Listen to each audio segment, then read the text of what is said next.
Strange Black Beats.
Oh, yeah. Chains on the sand where the rivers ran dry. Footsteps fading under a burning sky. Stories whispered through the cracks of time. From the land of Ham, they cried out loud, a voice like thunder, breaking the shroud. Sold as slaves, hearts turned to stone. From the land of Ham, they took their own dreams, carried off by the winds unknown. Gold dust glittered, but hearts were torn. A trade of sorrow where hope was born. The sun watched silent as the deals were sworn. From the land of Ham, a heavy toll, tears fell like rivers, drowning the soul. Sold as slaves, hearts turned to stone. From the land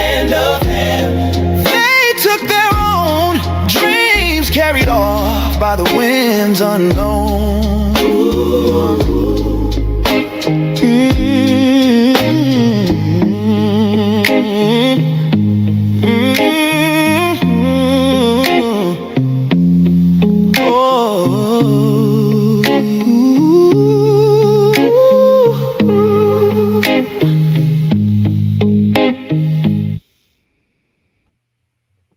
I want to say big salute to the beloved family worldwide, giving all praise to the Most High Yah and faith in Yahshua HaMashiach.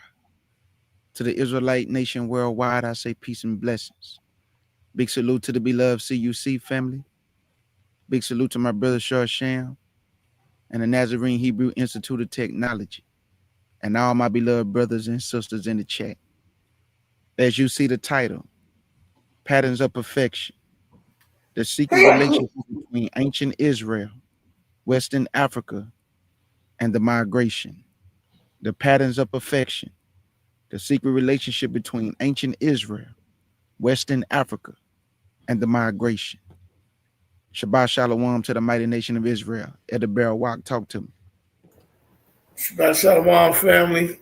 Glad to be back again. All praise to Yahweh for that. Shabbat Shalom to the mods on K. Judas channel. To all the sisters and the brothers. Shabbat Shalom to everybody that's in the chat. Nazarene Hebrew Institute Technology. Any other ministry or congregation in the chat. Shabbat Shalom. This is definitely a blessing to be here again. And y'all know that we are big on identity, language, and culture.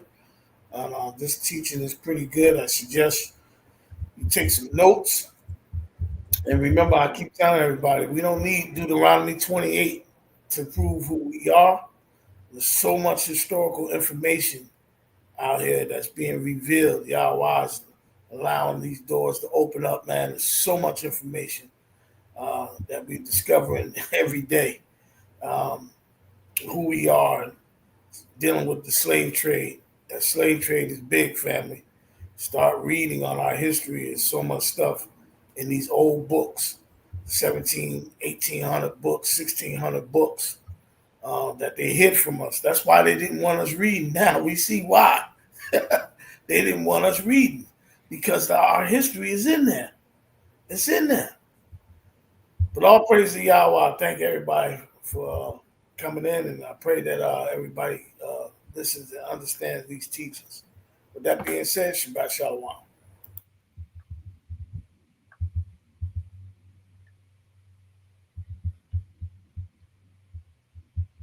Elder Yashiyah, we waiting on the man himself. Oh, I'm right here. I didn't know if you was going to say something else. Shabbat Shalom, everybody in the chat. We've been getting along too, y'all. We've been getting along. Yeah, it's over with, y'all. We all good. Yeah, we good now. I see some of them instigators in the chat. T8 before you and her little crew. Yeah, they don't like that we get along now. I told everybody. I confessed that I was false. It was me. All right, so we got an issue. The issue needs to get dealt with. But I seen some hope for our people yesterday as we was online. And everybody that's listening, if I tag y'all in a post that we got going on, it's because I want y'all to see what's out there. I want y'all to see the lies that's being told about our people, about us, the mockery. And now, when y'all get a chance to see how people feel about us and what they think about us, it will cause a reaction in us that probably we would do the main thing we know that can help us through all of these tribulations that we're going through.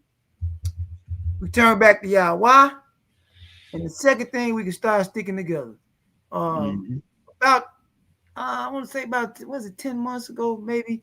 I happened to be viewing a video, and I saw two young men giving a presentation on YouTube.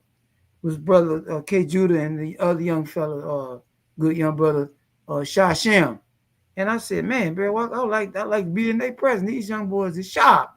So it's blossomed the relationship into a brethrenship, so to speak.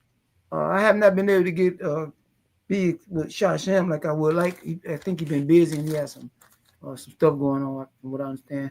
But me and K Judah, we stretched out. So we here now and we about to do a presentation and it's called, for everybody that's been paying attention, we in a folder of teachings that I call Patterns of Perfection. This is Patterns of Perfection, the secret relationship between ancient Israel, Western Africa, and migration to the United States. Yes, sir. All right, we're going to go to Genesis 46. Let's get it. We're going to give y'all, if y'all got pens and paper, take notes. You forgot to do your thing, Elder. Turn up, Israel. There you go. There you go. Let's burn get it. down, we get ready to Yes, burn sir. down some more of these lies. Yes, sir. Let's get it. Shabbat Shalom to the mighty nation of Israel worldwide and all true believers.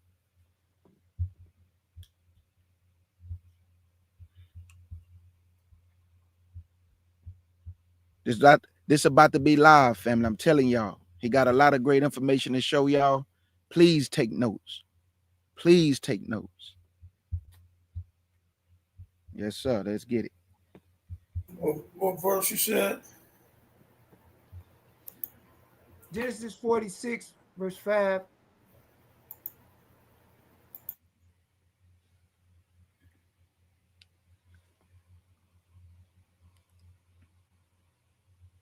This is the book of Genesis, chapter 46 and verse 5. And it reads, and Jacob rose up from Beersheba, and the sons of Israel, and carried Jacob their father, and their little ones, and their wives, in the wagons, which Pharaoh have sent to carry him. And they took their cattle and their goods, which they had gotten in the land of Canaan, and came into Egypt, Jacob and all his seed with him. Verse 7. And his sons sons with him, his daughters, and his sons' daughters, and all his seed brought he with him into Egypt. All right. Now, K. Judah has just told us, he just read it in two different spots in these passages. If you are taking notes and you agree that at this point in the history of mankind on earth, the children of Israel, which is the family of Israel, we had not become a nation yet. This particular point in history is when the Israelites, the Hebrew Israelites, entered into the land of Egypt. If y'all agree that is what we just read, please type a 1 in the chat, and I'm getting ready to give y'all a date when this occurred.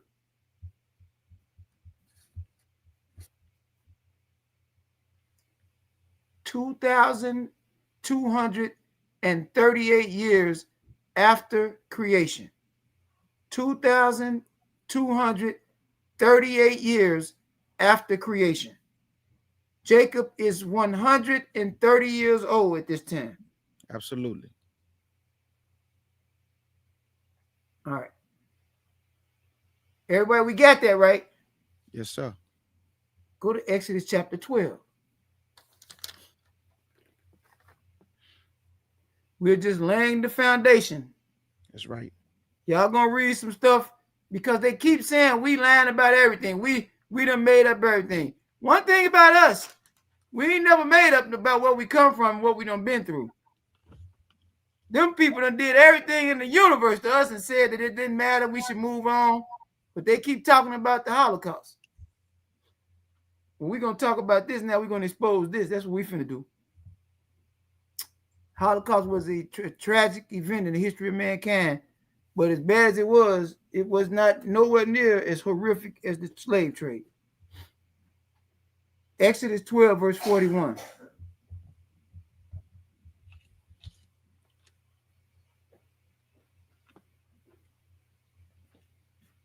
This is the book of Exodus, chapter 12 and verse 41. And it reads, and it came to pass at the end of the 430 years, even the same day, it came to pass that all the hosts of our Elohim went out from the land of Egypt. All right, now watch this. I'm going to give y'all a date because we need dates at every movement. I'm going to give y'all a date so y'all can see how this whole thing transpired. Exodus 12:41 is 15 Abayab, 2,453 years after creation.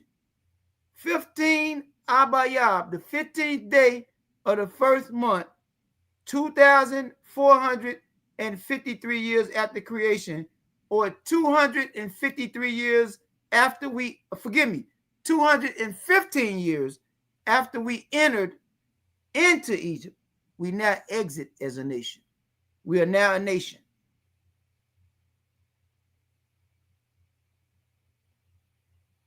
Let me know when y'all ready.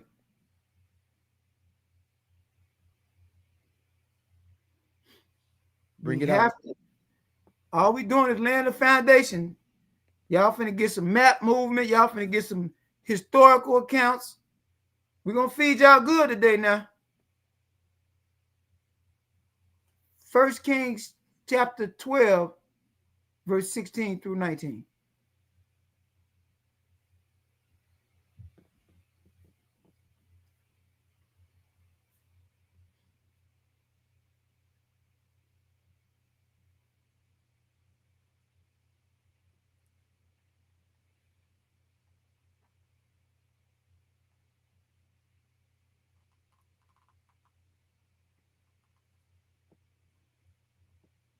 What verse, Elder? Verse 16 down to 19. I'm sorry. Already. You good. 1 Kings chapter 12 and verse 16 through 19. And it reads, so when all Israel saw that the king hearkened not unto them, the people answered the king, saying, what portion have we in David? Neither have we inheritance in the son of Jesse. To your tents, O Israel.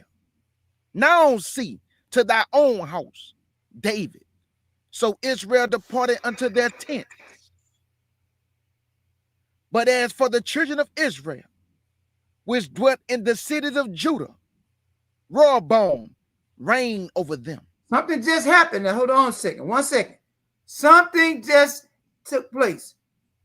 First, this is when we were split into two kingdoms.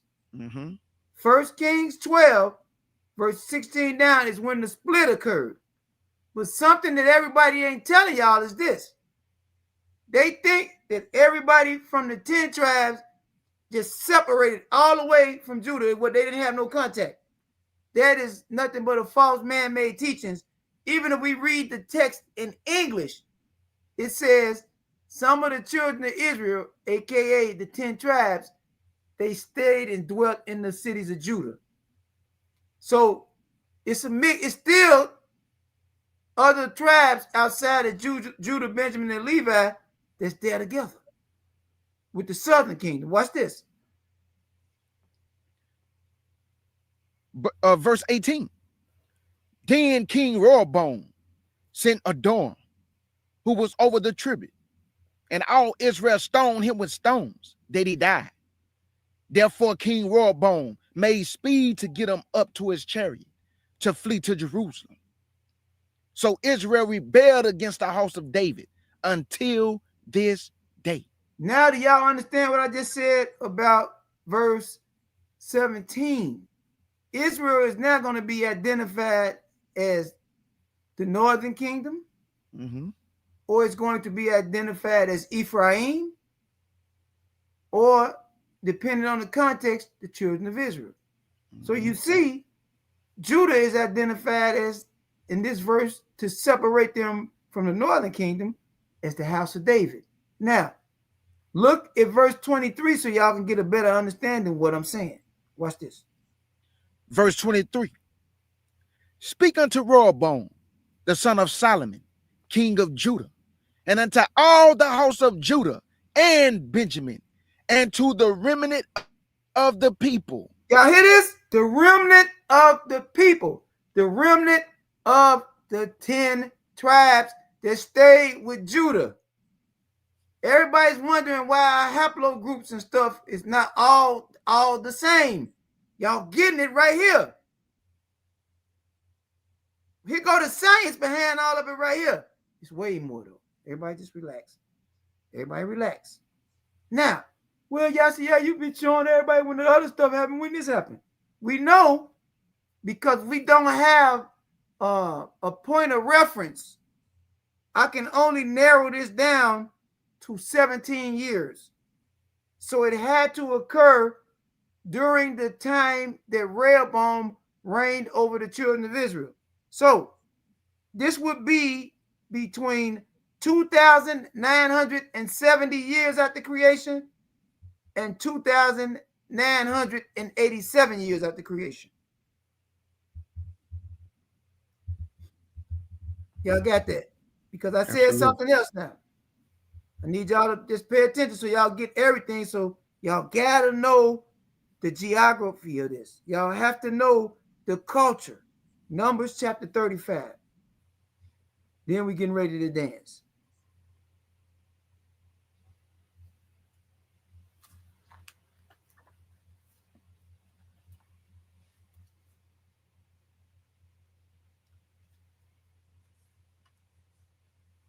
Verse 1 through 8.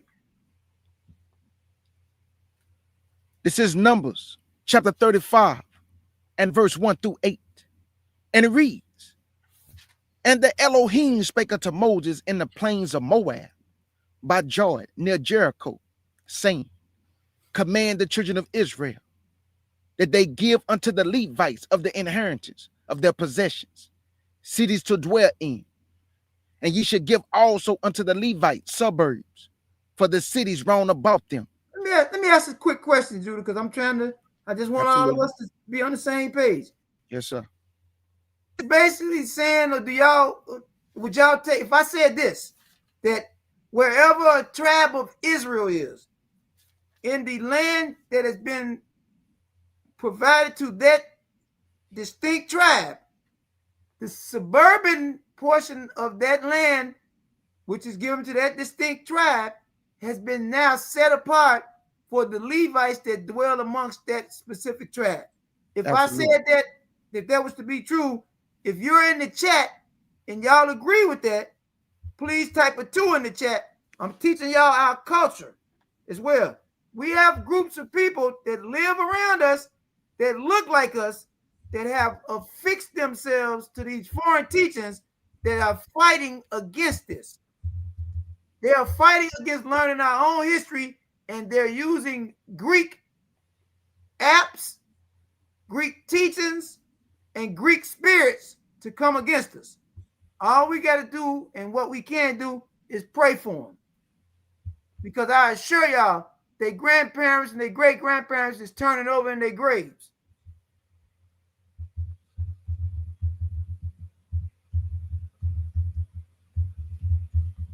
We ready.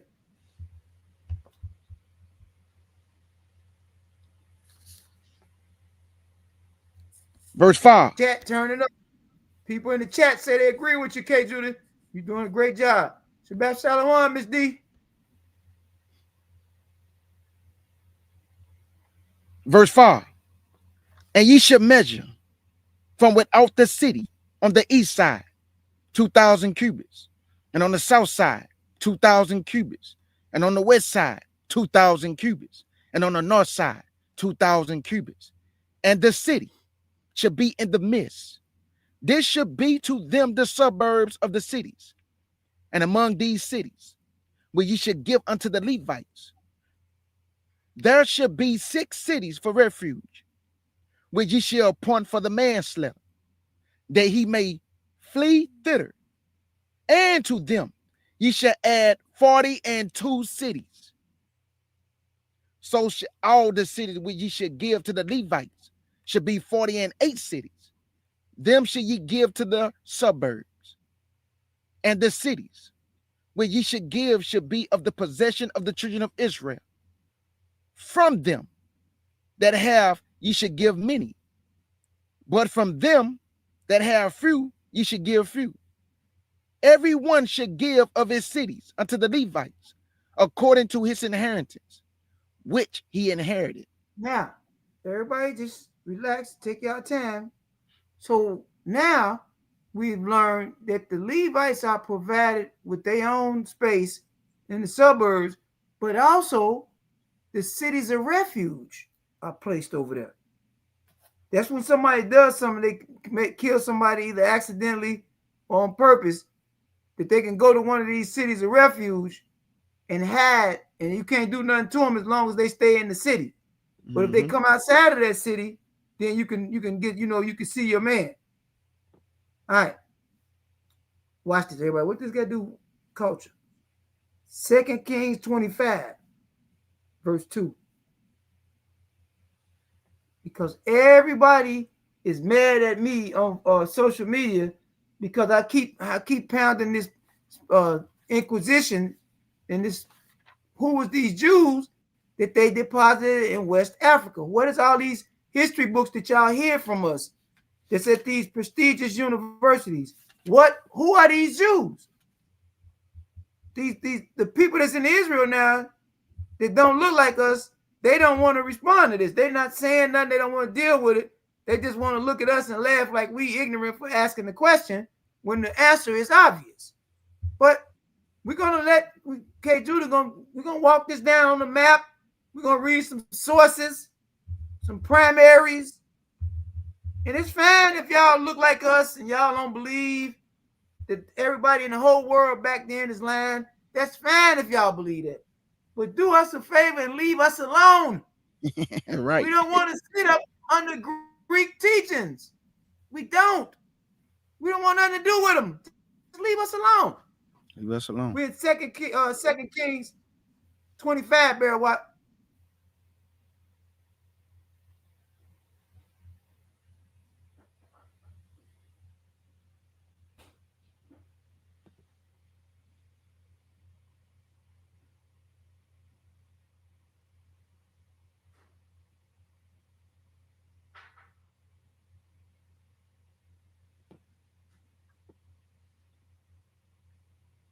What verse we're at, Elder? Oh, we're gonna start at verse 2. I want to show y'all something. This is how we get out of these timelines. Already. 2 Kings, chapter 25. Now, in fact, read 1 and 2, K. Dude. I'm sorry. Already, you good. 2 Kings, chapter 25, verse 1 and 2. And it reads, and it came to pass in the 9th year of his reign, in the 10th month, in the 10th day of the month, that Nebuchadnezzar, king of Babylon, came, he and all his hosts, against Jerusalem, and pissed against it, and they built forts against it round about. And the city was besieged unto the 11th year of King Zedekiah. Look down at verse 8 now. So now, this is in the 11th year of King Zedekiah. All right, we got a timeline on this too. Come on. Verse 8. And in the 5th month, on the 7th day of the month, which is the 19th year of King Nebuchadnezzar, king of Babylon, came Nebuzaradan, captain of the guard, a servant of the king of Babylon, unto Jerusalem. Stop. Everybody that's listening to this in the chat, if y'all claiming y'all Israelites, y'all need to write that name down. Nebuzaradan. This is the savage, the heathen that destroyed the temple and burnt down Judah. You should know these things. This is part of y'all history. Nebuzaradan, he did this. Let's see what else he did. Verse 9. And he burnt the house of our Elohim, and the king's house, and all the houses of Jerusalem, and every great man's house burnt he with fire. And all the army of the Chaldees that were with the captain of the guard break down the walls of Jerusalem round about. So this when the temple was burnt. This is the final stage of the Babylonian captivity. It's 3 stages. Yep. So y'all may want to write this down. This occurred 3,363 years after creation. Now we're getting ready to get into some things now. I made an allegation that K. Judah gonna do his thing with the map. We said we had some information. Some of this stuff y'all don't heard before. Some of it y'all may not. K. Judah's gonna go to slide 8 first, if I'm not mistaken. Already. Yes, sir.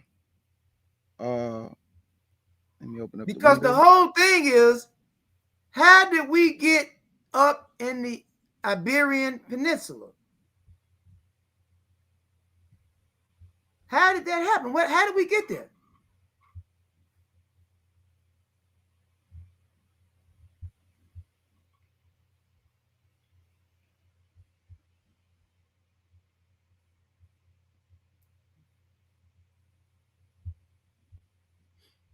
Y'all can see it. Now, everybody that's in the chat, y'all relax. I got y'all now. We got y'all. We getting ready to work now. It says in the writing that's on the screen, The One Primeval Language by Charles Forster. It's from 1851 AD. They been knew what was going on, but nobody said nothing. They told us we was ignorant savages running around doing cannibalism over in Africa, right? It states Judah, Benjamin, and Levi were deposited in Spain by Nebuchadnezzar, 586 BC. Now, that corresponds exactly to 2 Kings 25, what we just read. This means that Judah, Benjamin, and Levi was taken over to the Iberian Peninsula. All right, watch this. Look at 6 now. Elder, can I bag you up right quick with something? Go ahead. I just want you to know I got this for you. Look, where is that? Right here. It's just proving what the elder is saying about the Iberian Peninsula right here. So I just wanted to show y'all, even though he talking about what they did to Benjamin, Judah, and Levi, this is actually happening in real history. So as you can see right here. So let me go back. I just wanted to show y'all. Can you read that for me? Absolutely. It's fat right here. It say, where did Spain import slaves from? The Iberian Peninsula. In 1501, Spanish colonists began importing enslaved Africans from the Iberian Peninsula to the Santo Domingo colony on the island of Hispaniola. These first Africans who have been enslaved in Europe before crossing the Atlantic may have spoken Spanish and perhaps were even Christians. There you go. Let me go back. Very interesting when we know what was going on and how orders were issued by the Portuguese and Spanish monarchs to hunt down the Jews and commit them to slavery wherever you catch them at, particularly in Africa. Right. Very interesting. Very interesting. So, but they said all of this stuff is a coincidence. That is, none of it ain't nothing. Now he's gonna read number 6 for us right now. Already. This is another book from another European historian. These are not our people that recorded this. Come on. And the reason why I read that too, family, because Elder Yashia had already been teaching me and told me that way before the transatlantic slave trade, there was already going on.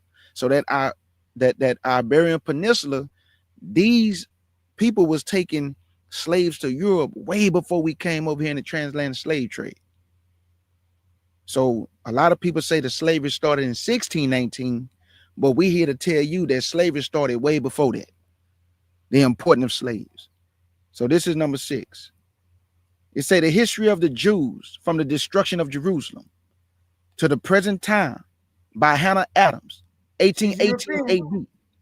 Page 367, it states that the Spanish and Portuguese Jews, then we just read they might have been speaking Spanish, right? The Spanish and Portuguese Jews claimed their descent through Judah, Benjamin, and Levi. Now, we got a writing from another Gentile or European historian that's now saying that Judah, Benjamin, and Levi was deposited in Spain. And we're now getting told by Miss Hannah Adams, even before that the Jews, the Spanish and Portuguese Jews, they claimed their descent through Judah, Benjamin, and Levi. This is getting curious. I'm going to tie a little bit of this up now. Look at number 7 now. It's K. Judah read number 7. Yes, sir. Number 7, Anacalypse by Godfrey Higgins, 1836 AD.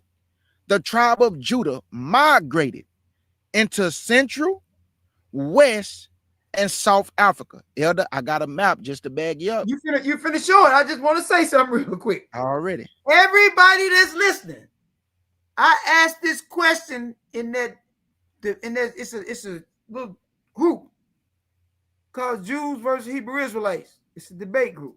Mm-hmm. I asked the question 2 years ago. They have a liar over there by the name of Jacob Israel. He's a liar and a fraud. Yeah, he is. When they will not respond to this question. What happened to the Jews that the Inquisition put into Africa that migrated into Central, West, and South Africa? Where is y'all history at over there? Now, everybody pay attention to this. The reason all this stuff has been kept from us is because we're not focused on things that are real because of the state religion in America. They're going to tell you that none of this matters. All we have to do is believe in Christ. Love your neighbor. Right? And they leave out the obvious thing that's going on with us, that we are a fractured, broken people. That have no idea and sense of our own identity, history, language, and culture.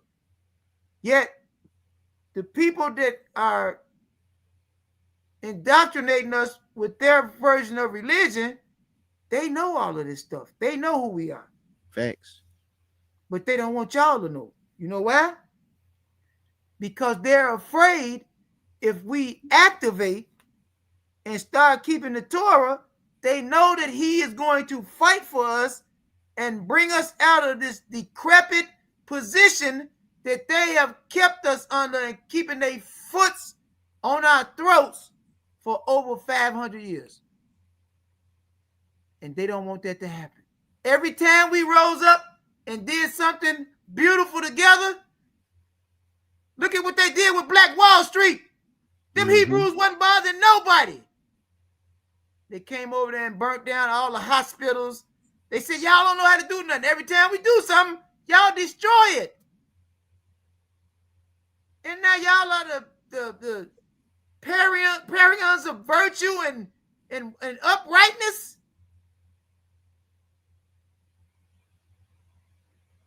And don't get me wrong, it's some wonderful people from European descent that's out here. It's wonderful. But we talking about this right here. Why was this kept from us? Don't worry, we got a lot of stuff. So now, we need to know how Africa is situated, how this stuff looks, because everybody keeps connecting these migrations and these deportations with Africa. Africa. They're not saying North Africa. Where these convert Jews is sitting in North Africa poaching on the people in Africa land. You got Africans over there that's not Israelites. And they're sitting in those people's land talking about it's theirs and they've been there. No, y'all haven't been there. What y'all have done is every bit of history that goes to the children of Israel that's in scripture, all of the artifacts, all of the ancient Torahs, everything.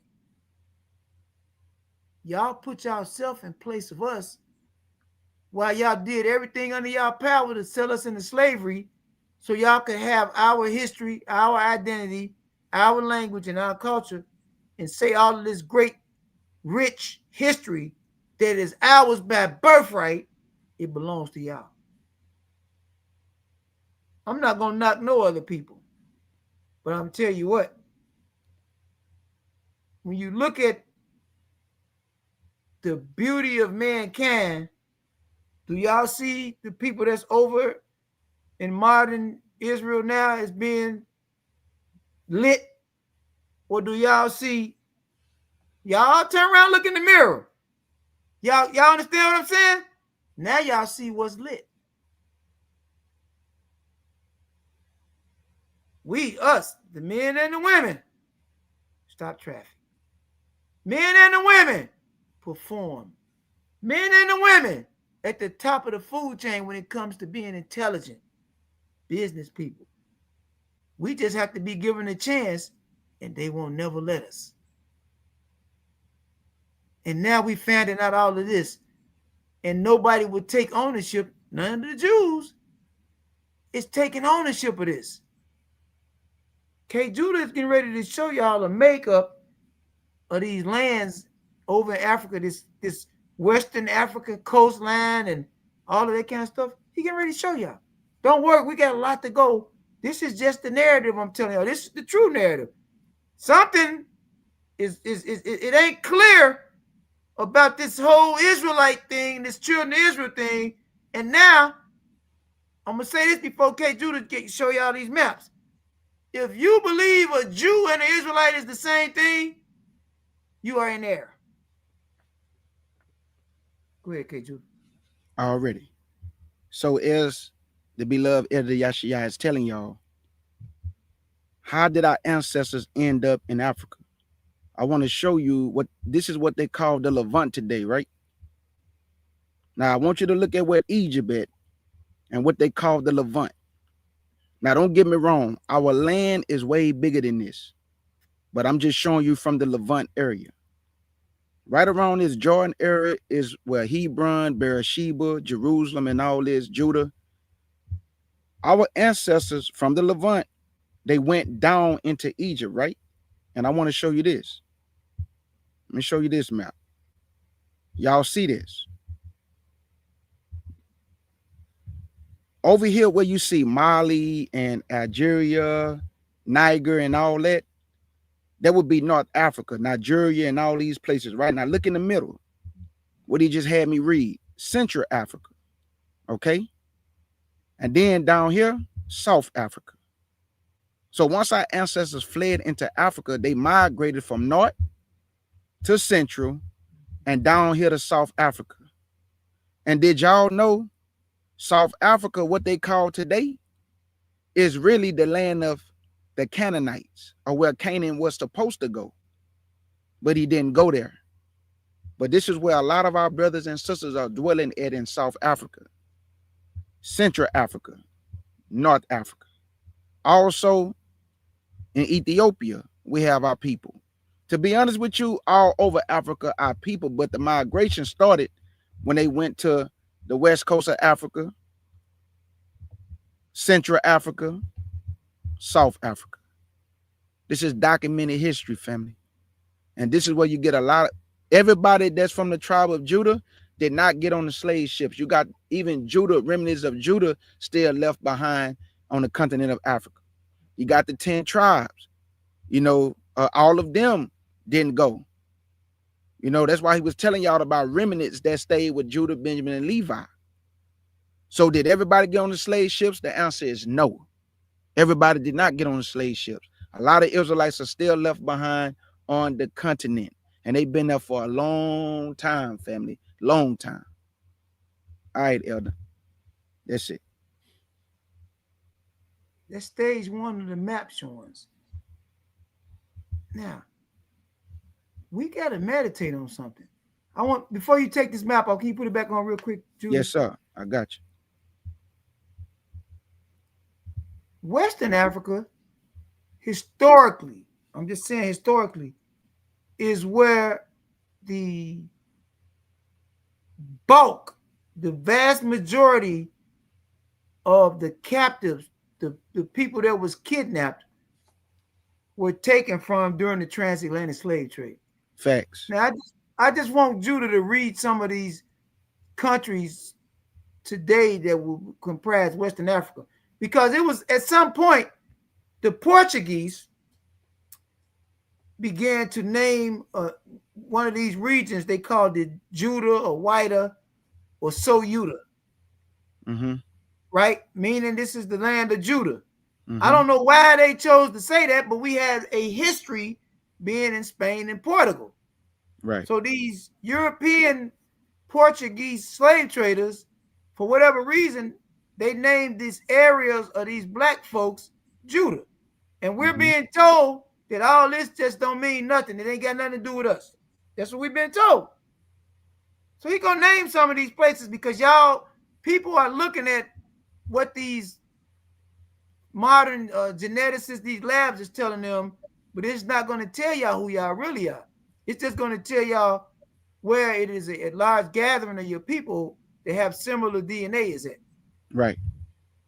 And And as once you can and go as ahead. you can see, family, it actually even tell you this is Western. You see right here where it say Western Sahara. So you got Mali, you got Burkina, and y'all know about that, right? Burkina Faso. Mm-hmm. Abraham and them. The man is not a Hamite by blood. I keep telling people that. Read the history. The man is an Israelite, and the Most High is using him to gather the tribes. Then you got Nigeria, you got Benin, you got Guinea right here, you got Senegal. So, like he's telling you, this is where our ancestors were. Now, let me show you this. Hold up. I want to show y'all this just to back it up.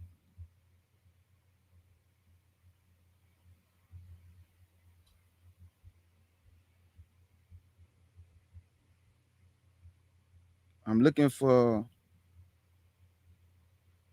I know I had it on here, the Negro land. Let me see. Hold on, let me see. I know I got Negro land on here. Hold up. I just want to show y'all Negro land. And then it's gonna make sense to you all these places. Remember, these modern Here you names, go. they're not ancient names. Okay. Y'all see this? Woo, woo. Now y'all remember what I just showed y'all when it said Guinea, right? And look where Negro land is at. Y'all see what I'm saying? Look at all this. This is why our ancestors look. They go Senegal. Y'all see all of this was considered Negro land because look, they go Mali down here at the bottom. They go Mandingo. You see what I'm saying? This is Negro land, family. Why did they call it Negro land? Because this is where your ancestors were. This is where they fled to. Then you got Guinea down here, the slave coast. Here go Benin. See that? Look at that. Slave coast right there. Whiter or feeder, slave coast, Judah, Judah Yehuda. So there y'all go. So the map that I just showed y'all, the names that they call them today, this the same thing that's right here, Negro land. And they knew the difference. That's why they call it Negro land. They knew the difference of who is who. Even though we got the same skin color, believe me, they didn't make this map and put Negro land by accident. They know the difference. And the world know the difference. They knew they was going to get the children of Israel because they was being helped by some of the Hamites that was in the land, showing them exactly where the children of Judah, Benjamin, and Levi was actually dwelling at. They couldn't navigate them places by themselves. They needed help. And they got help from the people of those lands. And here you go is what you're looking at. So wait a And it, minute, now, hold on, because I got to bring this up, KJ, now that you done brought it out. yes, sir. Are you telling me that the indigenous people to the land of Ham cooperated against the foreign people that was over there, the Israelites that was over there hiding and trying to live, and they helped the slavers to track us or imprison us? Absolutely. Absolutely. So that's what our grandparents and great grandparents used to be talking about when they say our own people told and set us up. But they Yep. didn't really know all the way. Right. What they was going through over here in America, it's no telling when somebody with a sheep might come and snatch your little sister and you might not see her again. Man. And this is why in the book of Joel, chapter 3, family, just to back it up with scripture, y'all remember when he said, the children of Tyre and Zidon, you have sold my children, my people to the Grecians. If you go look up the name Grecians in Hebrew, it's Javan, the children of Javan, which are the Greeks. Yep. Which are the Greeks. So the Hamites help sell us to the Grecians. And this is why Yah say, I'm going to recompense you for what you've done in selling my people to the Grecians, which are the children of Javan, and that's the children of Javat. Anything else you need out of here, Elder? Not out of there. I need to go to 2 Chronicles real quick. Let's get it. All right. Here we go. Now we know we're not telling y'all nothing that y'all don't know. Most of y'all in the chat probably know all this. The woman king was a false depiction of what really was going on. They made the people at the homie the victims when it was actually us that the homie came and took and sold into slavery. We got books on that. We'll deal with that at another time, though. Right. That's facts. All right, now watch this. We just taking our time. I'm assuming everybody may know some of this stuff, so we rehashing a few things. Look at 2 Chronicles chapter 30.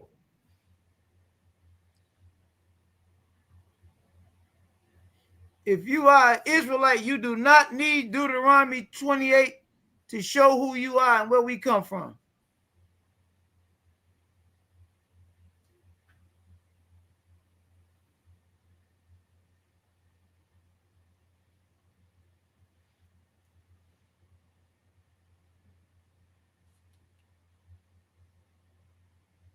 Numbers, 2 Chronicles chapter 30, verse 10 and 11. I want to show y'all something else.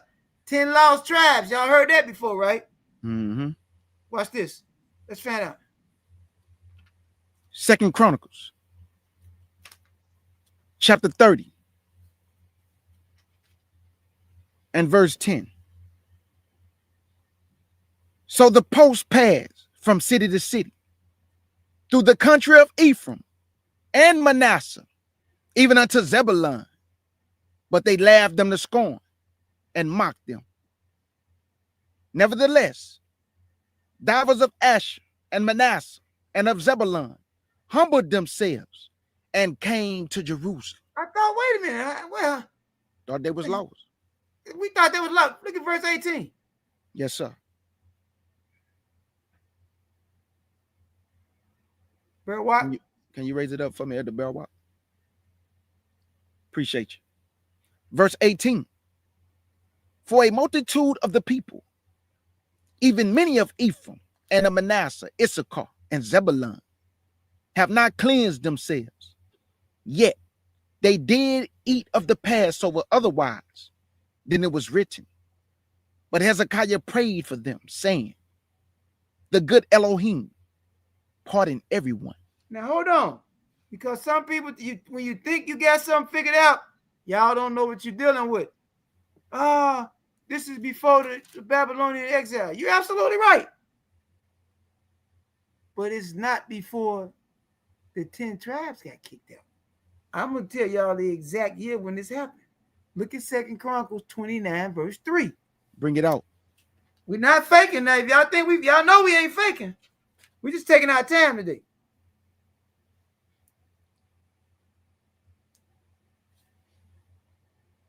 Please do not come trying to gossip to me about no other Israelite. I don't want to hear it. I'm not doing it. Scripture say we don't supposed to talebear against each other. We got to stop all of this stuff. That's why we got to start loving each other again. Look at verse 3. Yes, sir. 2 Chronicles chapter 29. Matter of fact, read 1 down to 3 so we can see this in context. Yes, sir. 2 Chronicles chapter 29, verse 1 through 3. And it reads, Hezekiah began to reign when he was 25 years old, and he reigned 29 years in Jerusalem. And his mother's name was Abijah, the daughter of Zechariah. And he did that which was right in the sight of our Elohim, according to all that David his father had done. He, in the first year of his reign, in the first month, opened the doors of the house of our Elohim and repaired them. Everybody stop. Remember, chapters and verses are recent additions. We didn't have chapters and verses. The Gentiles did that. This entire chain of events in chapters 29 and 30 is happening around the first year of the reign of Hezekiah. Hezekiah, the first year of his reign is 3,224 years after creation. And anybody that want to challenge that, they can set up something with Barry White to go live. If you believe the Bible, the scriptures, it's 3,224 years after man began appearing on earth. All right. We in Luke 21.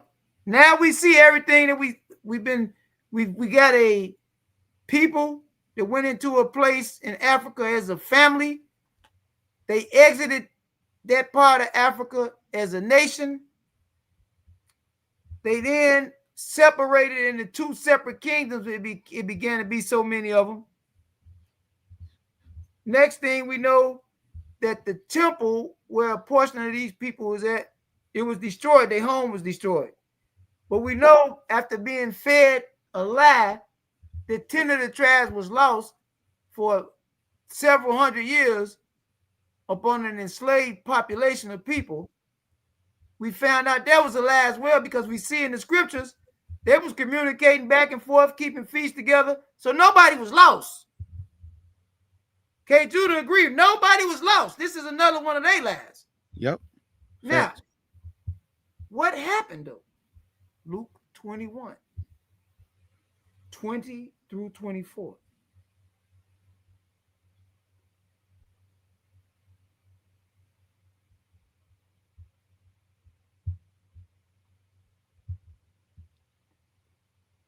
This is Luke chapter 21 and verse 21 to 24. And it reads, then let them which are in Judea flee to the mountains, and let them which are in the midst of it depart out, and let not them that are in the countries enter thereinto. For these be the days of vengeance, that all things which are written may be fulfilled. But woe unto them that are with child, and to them that give suck in those days, for there should be great distress in the land, and wrath upon this people. We ain't keeping no law. It's going to be wrath. Come on. And they shall fall by the edge of the sword. Look what's happening in all our cities. Look at what's happening. Let me just give y'all a purview of this and see if everybody agree. If you agree that's what's going on in Detroit, Michigan, in Baltimore, Maryland, in Chicago, Illinois, in St. Louis, Missouri, we can name 3 or 4 cities in Texas or Washington, D.C. Do I have y'all attention now? Are those our people slaughtering each other like animals on the street? We falling by the edge of the sword. Right? It's been going on though. This just to show y'all this is dual prophetic. But look at the rest of this verse. Let's back up again now. Watch KG to read this. Verse 24 again. And they shall fall by the edge of the sword, and should be led away captive into all nations. Here's a question for y'all to meditate on.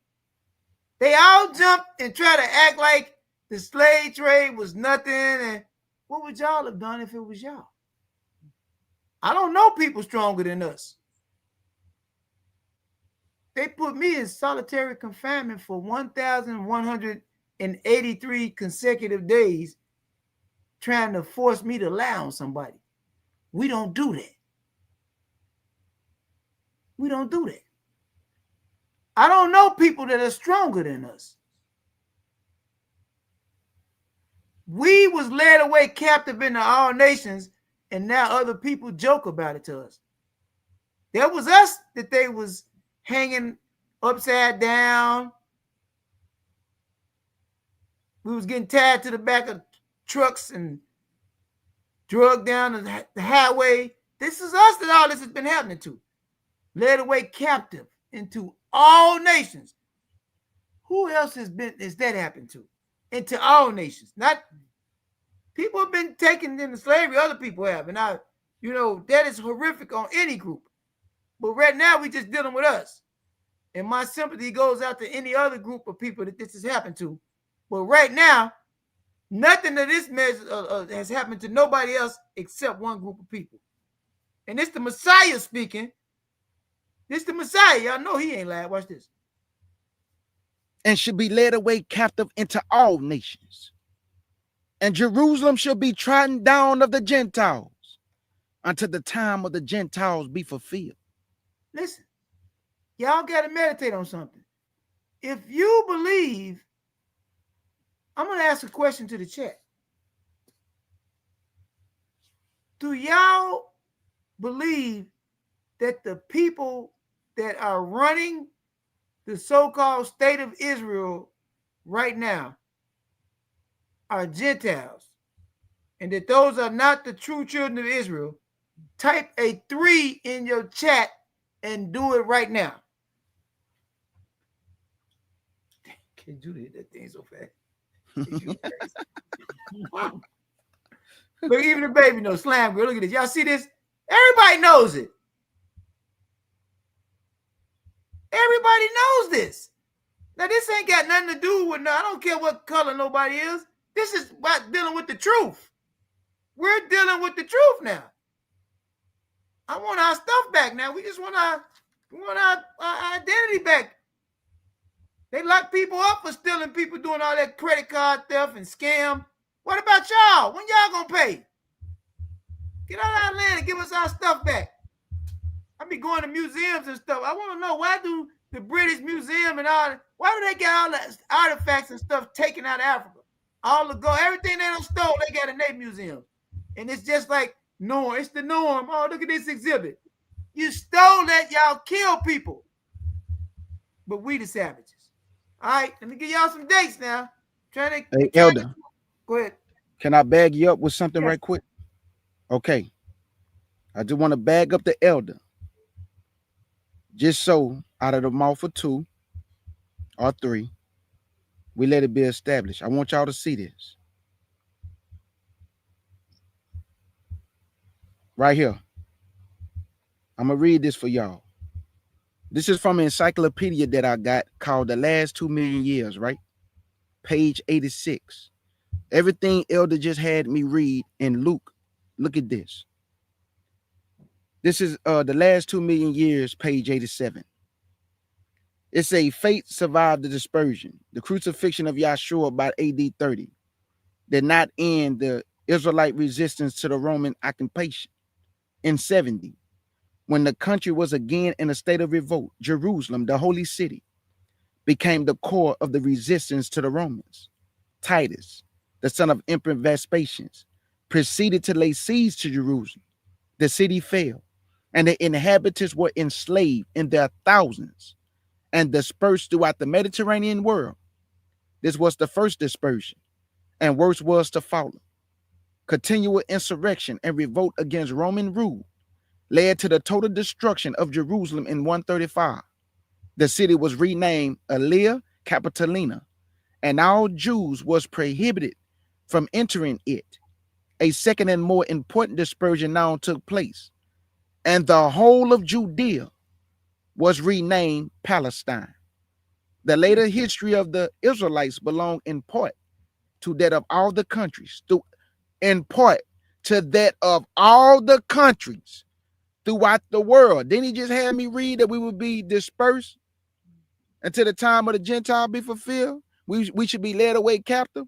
They just said that the Israelites in the countries throughout the world into which the Israelite community spread, yet despite their dispersion or diaspora, and despite the persecution of the strength of their religion, and the hope that Jerusalem will one day become again the Israelite religious center, enabling the Israelites to retain a national identity wherever they found themselves. Documented history from the last 2 million years.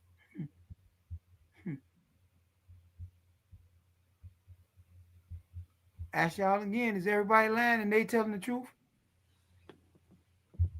Here goes some math. Y'all relax. We a little more than halfway through. I'm gonna give y'all a date when another atrocity occurred. If you got a calculator, add this up, and I'm gonna tell y'all what it represents. 3,949 plus 1,619. 3,949 plus 1,619.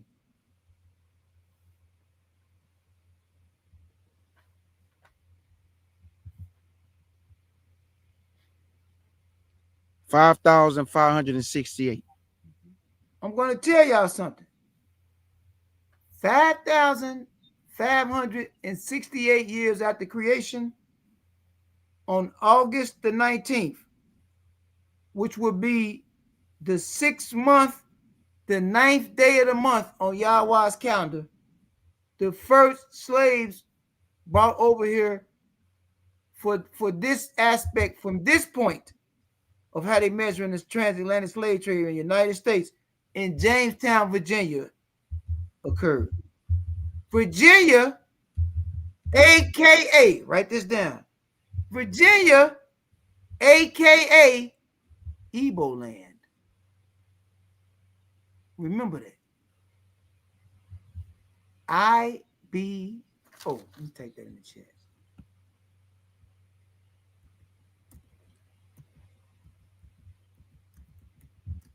While Elder Yashia doing that, family, did you know that 1619 does not commemorate the whole captivity?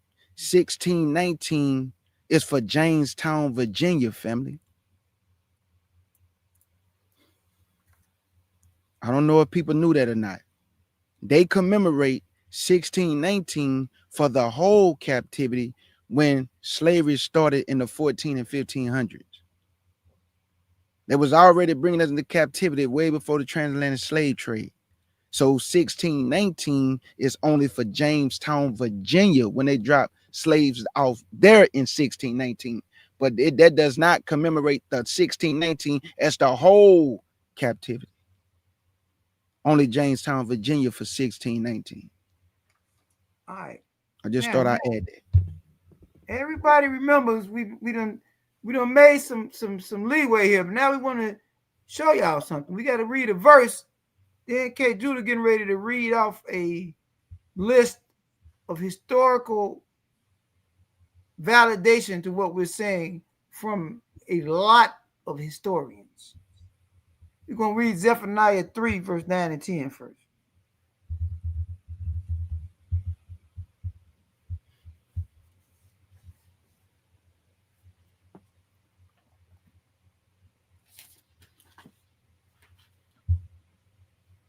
Don't worry, y'all finna see a few things now. Remember what I told y'all about what Virginia was called. Mm-hmm.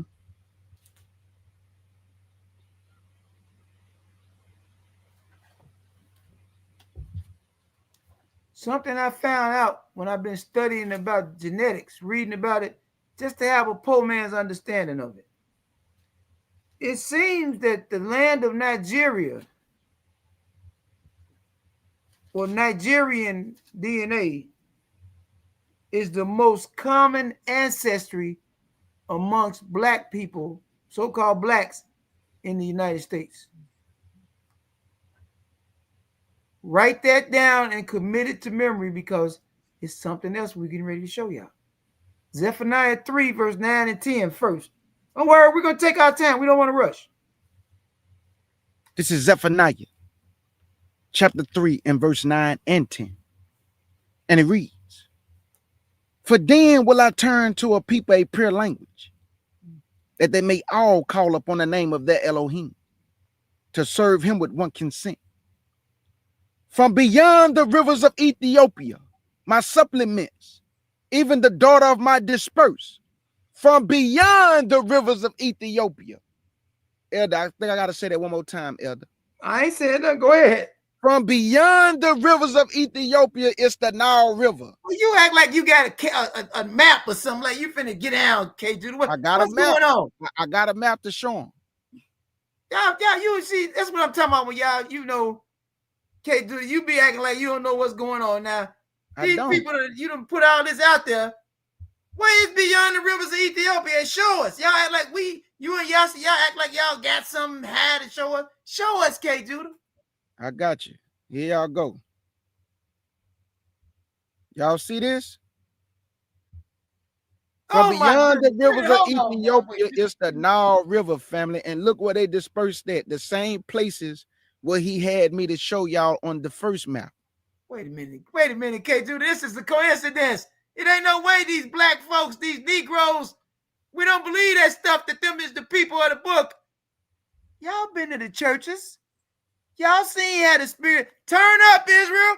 Y'all seen how the Spirit move in the churches when we in there, when we practicing. Y'all know what's up. They was never lost, family. They was never lost, family. I also have a book called Operation Moses and Solomon. They was never lost, family. Why did they go back to get us, K. Judah? Talk to me. Why they go back? Why did they go back in Ethiopia doing Operation Moses and Solomon to get us? They was getting the Israelites. And I thought they was lost, though. So how they know who they getting in Operation Moses and Solomon? And even in the book that I have, they said that was the tribe of Dan that they was getting. How they know they tribe if they lost? Make it make sense. So the Most High is telling you in Zephaniah 3:10, from beyond this river, which is the Nile, I'm going to gather my people, and my daughter's going to bring me my offering. So where we going if you're going to gather your disperse from beyond the rivers of Cush? Where you bringing your people back to? What is called the Levant, or the so-called Middle East. Come on. That's what he bringing you back to. Because you have to remember this. I'm just going to say this real quick. When you look at our land, according to scriptures, people have you think that it's just a little bitty piece of dirt. But you have to remember, we was dwelling from the west and east of the Jordan River. That's not a little piece of dirt. Reuben, Gad, and half tribe of Manasseh had their land east of the Jordan River. They went into captivity under the Assyrians. You had Judah, Benjamin, and Levi. They was dwelling where? By Edom, or what we would call the Jordan River or the Dead Sea. That's their border. They were sold to Babylon. So the point that I'm making, y'all, is that when they fled to this continent, here you go right here. He telling you from beyond the rivers of Cush. Who is he going to get? My people that has been scattered on the continent of Africa. I'm going to gather you from beyond this river, which is the Nile River, family.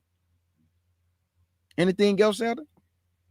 You just can't do it, but you're acting like you said that the Israelites was them all spreading, and when you showed, hold on, K. Judah, because y'all got a lot of stuff going on with y'all. Are you saying that map you showed earlier in this teaching, when them people, them black folks, was down in South Africa, Central Africa, West Africa, North, you saying that them was the children of Israel, that's the dispersion beyond the rivers of Ethiopia? Even to go further to bag you up. Isaiah 11:11 say, I'm going to gather you from Cush. That's one. I'm going to gather you from Egypt. That's two. Ooh, I'm going to gather you from Elam, Hamat, and the islands of the sea. Isaiah 11:10. Come on. He going to gather us from these places right here. So when I showed you Nigeria, Central Africa, South Africa, North Africa, West Africa, East Africa, Israel is scattered on the continent and spread abroad. They spread abroad, family. Oh my God. Doing what? Keeping their customs and their heritage, because they went into a further country whenever mankind what that they might do what? Keep the laws, statutes, and commandments. Oh my goodness. This documented, family. So this is what Elder's showing y'all. So this migration pattern that everybody keep lying about, These things happened way before the transatlantic slave trade. So let me say this then, K. Judah, because now you done got me all. Y'all got me. You saying that Angola, Nigeria, Congo, Senegal, you saying that's beyond the rivers of Ethiopia? That's all beyond the rivers of Ethiopia. Absolutely. Y'all doing too much, you and Yasha. I can't handle no more of this. It's all beyond the rivers of Ethiopia. Oh my goodness.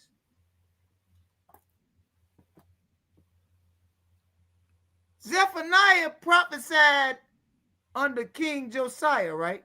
Absolutely. Facts. All right, I want y'all to put this in the chat, Sagala. Josiah was king 3,310 years after creation to 3,341 years after creation. So this happened, and we're currently now on the King James just from this version, because I got 4 different formulas for dates. Just on the simple date, we had 5,974 years after creation. Everything, ain't that something how the Bible talking about us? How y'all like that, Israel, in the chat? Turn up then. Turn up if y'all think K. Judah telling the truth. Yeah. Well, K. Judah, let's go over some of these slides, because now I'm interested now. Facts. Elder Mac, man, facts. And to bag up Elder Mac, man, when he say beyond the Atlantic, you read the book of Jubilees, it tell you that Canaan, Ham's son, Canaan, he was supposed to go to what is called South Africa, and guess what it's located by? The South Atlantic Ocean. And as you come around, you had Put, the West Atlantic Ocean. So this is absolutely true that this was one time even called Africa as Ethiopia as a whole. So it even go further back from the Nile River. But the Most High said from beyond the river. He's talking about the Nile. So he said, Yah said, from beyond this river right here, my daughters, my dispersed. Where they dispersed at? On the continent, family. Y'all know where his people at. Even though they lie and tell y'all they lost tribes of Israel, they already knew they was never lost tribes of Israel. They knew exactly where they at, where they located, and who they are. And the nations know too. They keeping a close eye on this awakening, family, and they know they was never lost.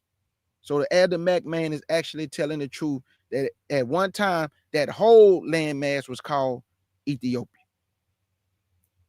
All right, Elder, you got it. Boy, this stuff coming out. There's a lot of stuff coming out. Let's read. Let's go to these slides. Let's go back to these slides. Start with slide 1. I got you. We got to start reading some of this to let people see what the historians were saying. We got to see what they were saying, because they'll be saying me and K. Judah making up stuff. Now listen, you got a group of people out here that look like us. They've joined with these people that put chains on us to try to fight against this truth. And then their whole existence is that they have debunked all of this stuff. Yet, as soon as you ask them to give you a letter of retraction from any of these universities, Cambridge, Harvard, any of these universities, they can't produce it. But they say, we debunked it. They've never been to none of these lands. They never interviewed none of these people, but they've debunked everything. He gonna read. This is slide that I want. K. Judah, I'm just gonna let K. Judah read. This is slide 1 that I named Central Africa. The description of Central Africa by El Adriza of Andalusia, Spain, in 1099 to 1165 AD. This is almost 1,000 years ago when this came out, y'all. Now meditate on this. In this land, there are but 2 small cities, or as it were, villages. The inhabitants are Jews. Mighty Nigerian, Cameroon, and Niger. But wait a minute, K. Judah. You got to stop this, man. I think you and Yasha is just making up stuff now. But where y'all get these sources from? That's almost 1,000 years ago. Yes, so sir. you're telling me that the children of Israel, they've been over in Central and Western Africa? Absolutely. Before the transatlantic slave trade. Oh, absolutely. Wow. Oh, wow. Well, read the next slide 2 then, because this is a lot. Yes, sir. I got now, you. Look, He giving y'all the sources and everything. Y'all can write this down. Because they say all the Portuguese Jews, them was white people. Europeans. This is slide 2. The Grand Gautier or Topographic Dictionary by Andrew Bryce, page 622. Well, y'all did y'all research on this case, dude. Y'all got the pages and everything. Come on. It speaks of a Portuguese factory near the Niger River. Hey, dude, can I ask you a question, please? I don't want to interrupt you, man. This is blowing me away. Business. I'm flabbergasted. What is all of this activity? Are y'all listening in the chat? Do we got y'all attention? What is all this activity around the Niger River in Nigeria? And then all of they the most common ancestry, Nigeria amongst us.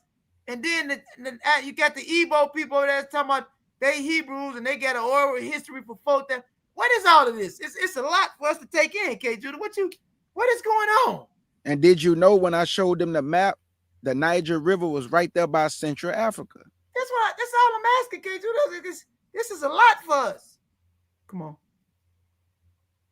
Page 622. It speaks of a Portuguese factory near the Niger River with 4,000 people around other natives, with about 10 to 12 white families. The rest all are tawny and black. Now, common sense would tell us that these 10 to 12 families were the Portuguese, perhaps the slave traders or Portuguese that wanted to be around the Israelites. Facts. That's the only thing. Nothing else makes any common sense. Nope. Unless you want to believe a lie and you want to fight for a religion that has enslaved and oppressed us. Why would y'all be clinging to these churches that have done this to us?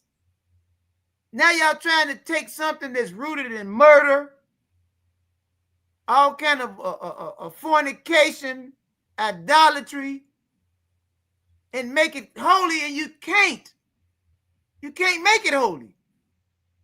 How about learn who we are? Slide 3, K. Dude, this stuff is crazy. Sir. Let's get it. This is a lot, man. I'm telling you. I just looked at that book this morning. I just posted this book on Facebook. And I bear witness that this is in there just like this. Come on. This is slide 3. Portuguese in West Africa. 1415, 1670. Published by Cambridge University. Page 65 and 66. After the explosion of the Jews from Portugal in 1495 and the continued persecution of the new Christians, which culminated in the Laban massacre in 1506 AD, many Jews and new Christians left for Morocco and also West Africa. I got the book. If anybody want to challenge us, Cambridge University pushed their credentials on the line. Why is everybody lying about West Africa? Do I have y'all attention in the chat? Everybody is not lying. They're lying to us. They just want you to say you a Christian. I hate to say that, but we got to deal with truth. All right, well, look, K. Judah, y'all showed 3 books, 3 quotes out of some. Look at the next one.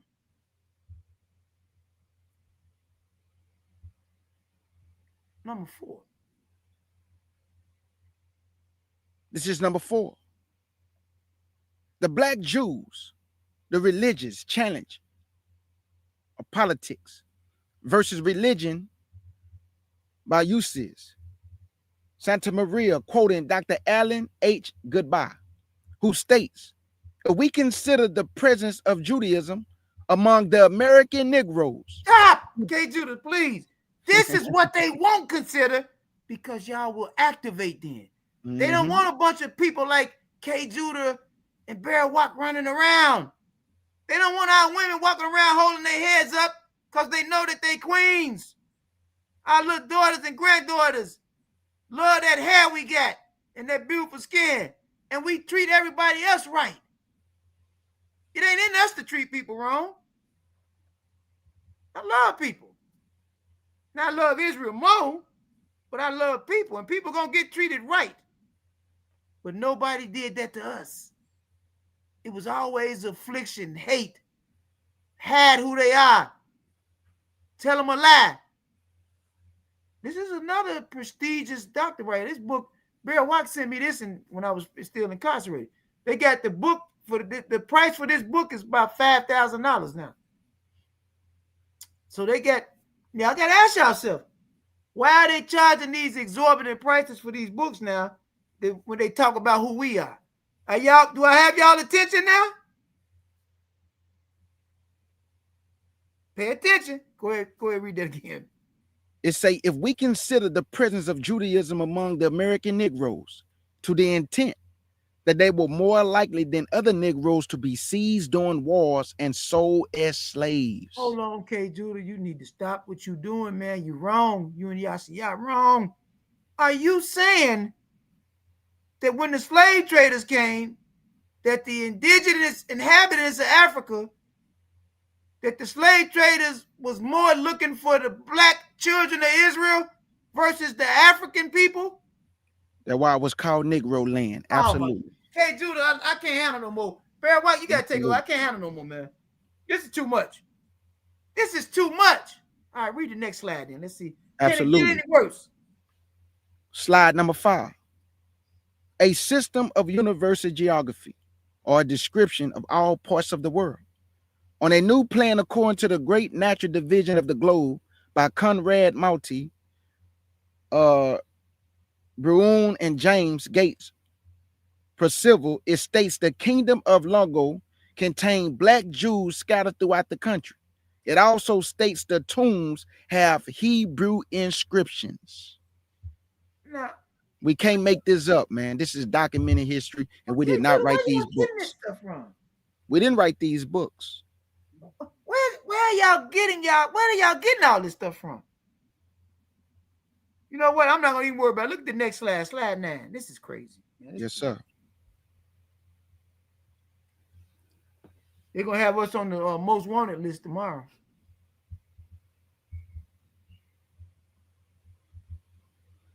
Can everybody read this? All y'all can read this, right? This is from a prestigious Jewish doctor. He's a Jewish scholar. He's a doctor. A European Jew. Watch this. Well respected and highly esteemed. Watch this. His slide 9. Slide number 9. Ford Jewish Independent Nonprofit, July 19, 2018. By Dr. Henry Abrahamson. Article title, When Jews Were Illegal, They Took Away Our Children. It states 2,000 Jewish children aged 2 to 12 were forcibly separated from their parents, were shipped to the island of Seytoun off the coast of West Africa, and abandoned them on shore. Now listen, if y'all don't see what's going on right here, everybody is not lying. They even telling themselves. Some of them tell the truth. You let one of them get religious or the spirit get in them, then they can't keep doing wickedness. Everybody keeps saying West Africa. Slaves came from West Africa. What's the chance that some of the slaves that got brought over? I'm going to tell y'all what I think. Then I'm going to tell y'all what I'm going to speak. I believe that the vast majority of the slaves brought over was us, the children of Israel. Hands down. Hands down, it was the children of Israel. That's what I believe. What I'm going to teach is there was a lot of black Israelites that got brought over here. There was a lot of Israelites that got brought over here during the slave trade. We can prove that. We're proving it right now. Read the next slide. Yes, sir. Slide 10. The Forgotten Diaspora Jewish Communities in West Africa and the Making of the Atlantic World by Peter Mark. It deals with the petite coat black Jews from Portugal. From where? Stop, K. Judah. Stop this. I can't handle too much more of your foolishness.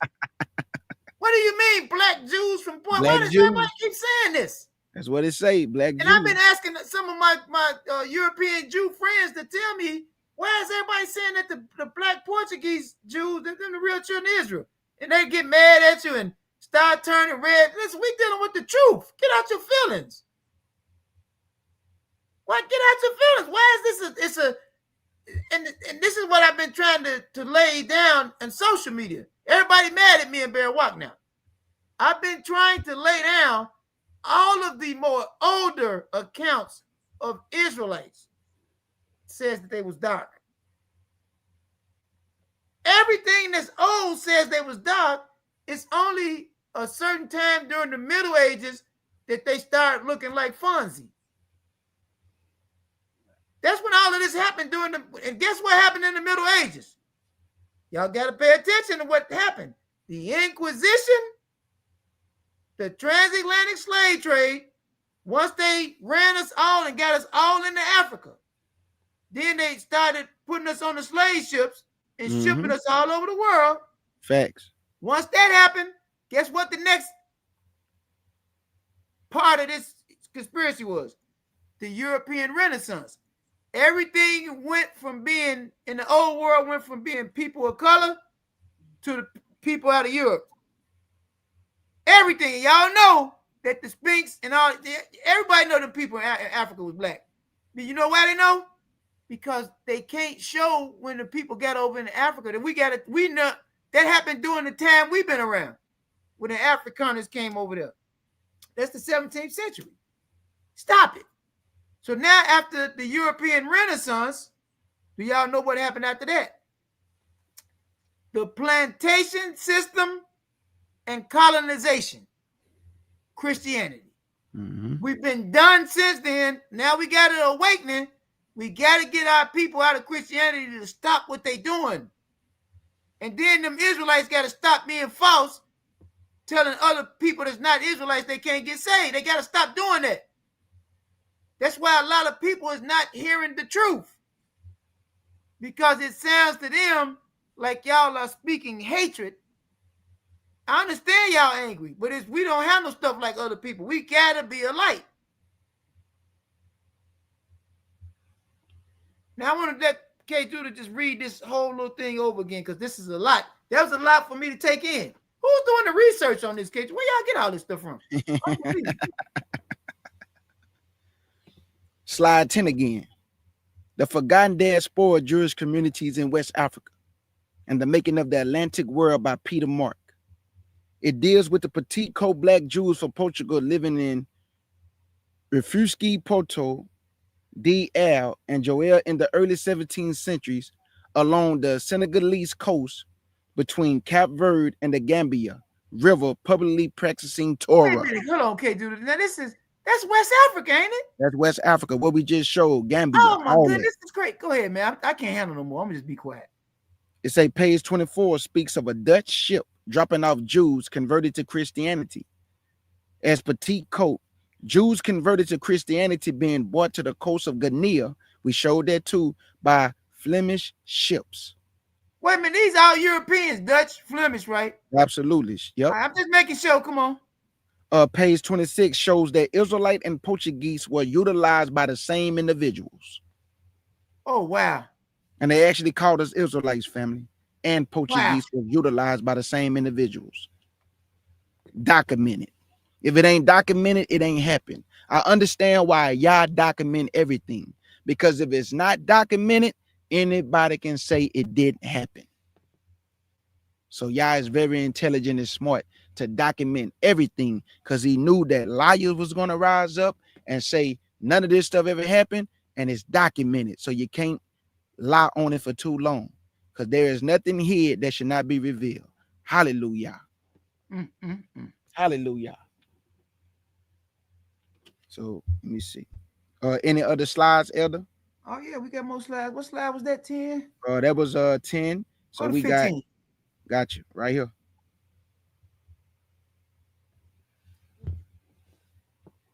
This is slide 15. Africa being an accurate description of the region of Egypt, Barbary, Libya, by John Ogibi, 1670 AD states, many Jews also are scattered over this region, Guinea. Wait, K. Judah, you got to stop this, man. Is that you talking about Guinea, West Africa? Yes. Yes. This is ridiculous. Why didn't they tell us all this stuff? Why did they tell us we was Negroes and Africans? They knew who we was. Psalms 83. Yep. We're gonna go there in a minute. Come on. Some natives boasting themselves of Abraham's seed, inhabiting both sides of the Niger. Others are Asian strangers. Oh, wait a minute. You got Judah, you got all these church folks talking about this Israelite movement is a new movement. It looks to me that they were saying this over in Africa before they kidnapped them. Way before they kidnapped them. Wait a minute, Chad, if y'all agree that this is 1670, that's what? 51 years after 1619. They was over in Africa, in Guinea, in West Africa. They've been saying they was Israelites. So if y'all agree with this, and y'all saying they knew we was Israelites, then just type a 1 in the chat. I'm trying to figure out what's going on now. This is a lot. K. Judah, you terrible, man. You and y'all doing too much, man.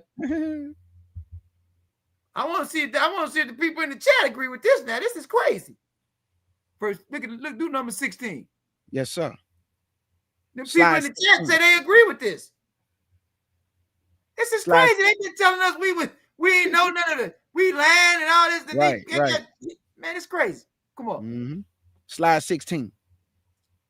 Archbishop of Gordon Gaspar de Lior, introductory to a polemical anti-Jewish work, 1565 AD, wrote, the Christians tried to stamp out the black Jews of Guinea, homeland and diaspora. Toda Partfit speaking. And this the one the elders interview, family. This is story right here. Now, K. Judah, are you telling me, and this is from 1565. Now listen, everybody in the chat. This is a little more than 50 years before they brought us over to America. They were saying that they was the children of Israel in Africa. The next time y'all hear one of these land phony pastors fighting for people that enslaved us, Christianity, y'all tell them we was saying we was Israelites when they put us on the slave ships. They tried to beat that out of us. Y'all saw Roots. They talking about he was a Muslim. We don't care nothing about that. They enslaved us too. The real thing is these was Israelites. Now y'all don't see what's going on here. They gotta strip you of who you are so that you can practice their way and they can control you.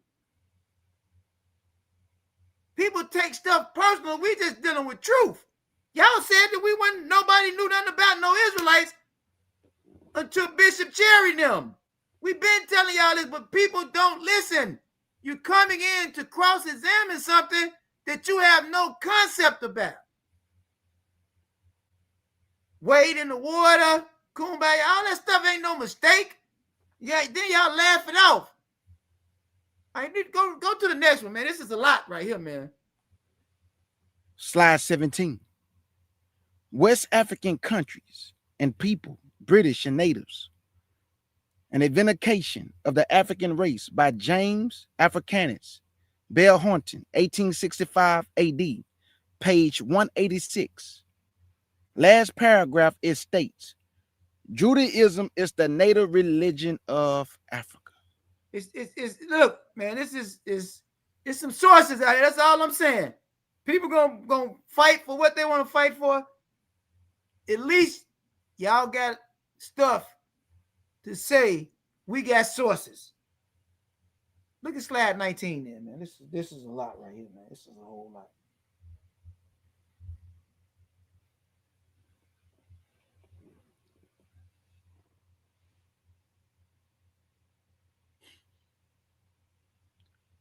Slide 19. A Tribute for the Negro by Olmsted Wilson, 1848 AD, page 66. Top paragraph, speak of the Jews, although being separated from the African population, they are black and resemble the other Negroes in every respect as to the physical character. We've been telling everybody this. People don't understand it. It's all of these sources that y'all got tonight is everybody lying.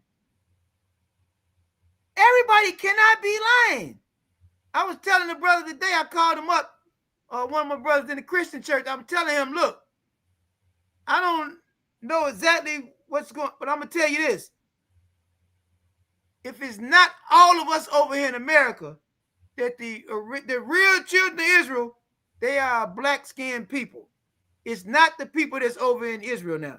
Even if we say over here in America, we just want to be Christians, leave us alone, I have no problem with that. That's what y'all choose. That's y'all religion. Go for it. But you cannot say that ethnically, and you don't know the games that these people over in Israel is playing, how they done made up this phony DNA thing. We're going to expose that Wednesday. We're dealing with the DNA, the migration Wednesday over on the other channel. I figured out what they did. And they're going to get exposed. Believe that. Wednesday at 8:50. We're going to expose them. Y'all don't want to fight for y'all heritage? That's on y'all. But leave us alone. He going to read 22, then we got to go back in the scriptures. Slide 22. The Jews of Spain and Portugal and the Inquisition by Frederick David Makata, 1877 AD, page 26. It says, 250 Jewish captives sold into slavery during the taking of Azilla, a port on West African coast, and a Jew named Abravanel bought them out of slavery. Now, everybody, y'all got to meditate on this. The Jews is not claiming none of this because they know the climate will destroy them the way it did the slave traders. So they have to lie and tell y'all that these is the converts. That don't make sense because all of the most ancient accounts is saying that the Israelites was black. That's all we saying. I'm not saying it's not no Jewish people. They did convert to Israelite type teachings. They did. And they got their culture. It's steeped around ours. We ate lamb. They got other things they eat. It's mixed with European identity, history, language, and culture. But don't tell us that y'all us and that we nothing. That don't even make sense. Nobody believes that that's y'all in the Bible. Nobody. If you want to see Israelites at our core, how we get down, I mean, everybody please, nobody don't get offended. All y'all got to do is walk up in one of them southern churches and watch them worshiping. Them Israelites, that's in us. Psalms 83. I'm going to show y'all what they did to us, though. I'm going to show y'all what they did to us.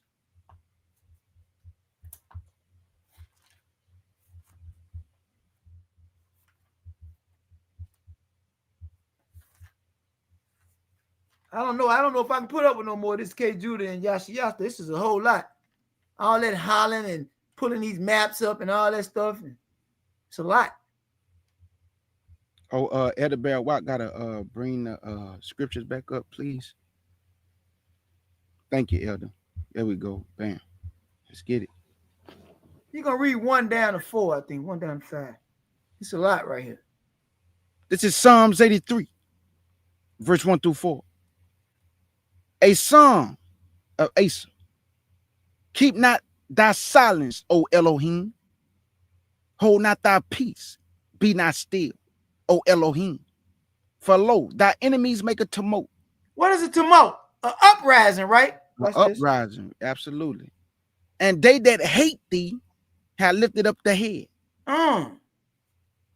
They have taken crafty counsel against thy people. The Inquisition, the transatlantic slave trade, the Italian, the European Renaissance, the plantation system and colonization. Crafty counsel against thy what? Come on. And consulted against thy hidden ones. They have said, come, and let us cut them off from being a people. What word comes from nation? Nationality. Strip them. Don't let them know that they Israelites. Mm-hmm. Let them say that they're African Americans, they Geechee. Look, they West Africans, Sub-Saharan Africans. Just don't let them know they're Israelites. Because if they stop walking right, he's going to fight for them, and there's nothing we can do. Come on. They have said, come, and let us cut them off from being a nation, that the name of Israel may be no more in remembrance. And they laugh at us, and they say, every lie that they done told, we done exposed it tonight. Every lie that they done came up with, we done exposed. And it wasn't even hard. This ain't even nothing, ain't nothing sexy about this teaching. This ain't no vicious, oh my goodness, nigga, I can't believe what I heard. Come on now. It's just something me and K do to say we was going to teach them. Come on. What verse, Elder? You in verse 5. Yes, sir. Psalms 83, verse 5. For they have consulted together with one consent. They are confederate against thee. Conspiracy. Yep. All of them. Every European nation on the face of the earth profited off the slave trade. And guess what? The Africans helped them. And the Arabs. And the Asians. And the Indians. Mm-hmm. Do I get y'all attention now? Are y'all listening now? Nothing but the poor little children of Israel. All we had was each other.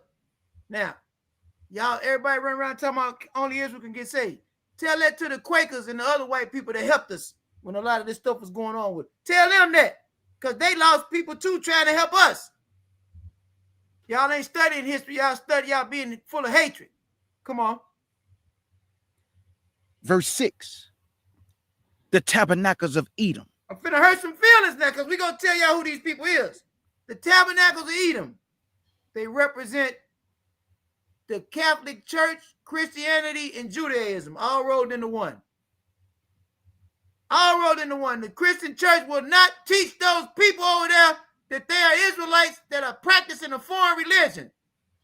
They want you to believe that Christianity has always been what was practiced, and that's a lie. That's a lie. Come on. Because what happens is they are number one in the conspiracy against the children of Israel, because once they run us away from the truth with foreign oppression, they send us to this right here. Watch this. And the Ishmaelites. They sent us to a carnal religion that causes us to reject the Savior. Therefore, you are going to burn in hell.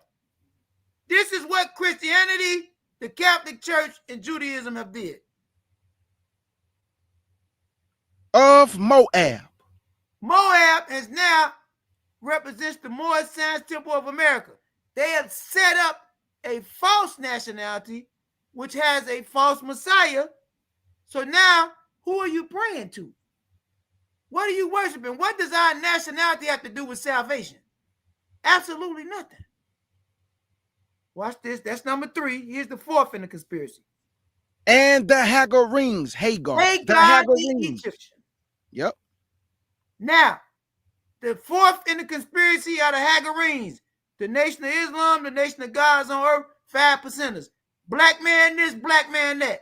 We're not black men. We Israelites. We don't get down like we don't do no skin stuff. Are the Israelites dark people? Yes. Do we teach black nationalism? Absolutely not. These are the 4 conspirators against us. Numbers 14. Oh, we almost done now. We got some fun for y'all about. Remember I told y'all about Igbo land in Virginia. Now remember I told y'all that. Remember I told y'all about the Igbos. I come to this realization. Leave them people alone about Christmas.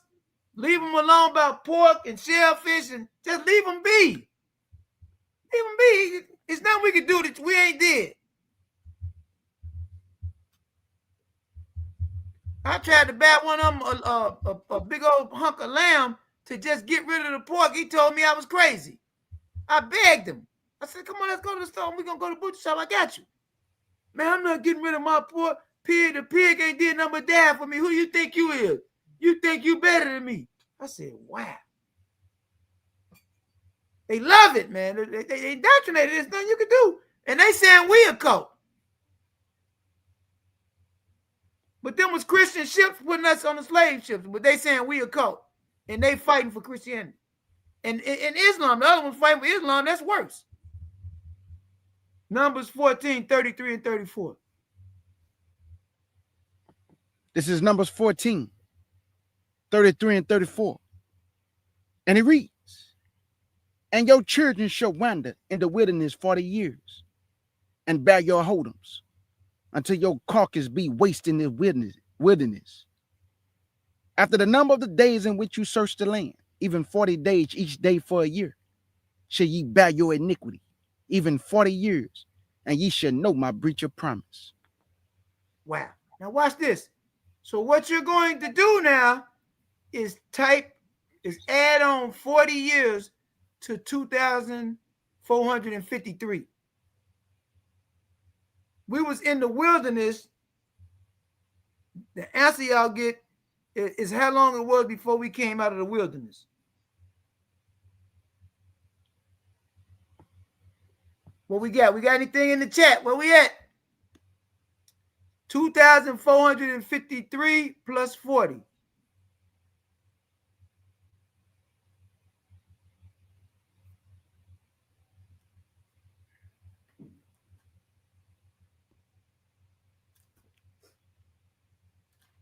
TX, before you put an answer in the chat, I'm going to agree with the answer that's being correct.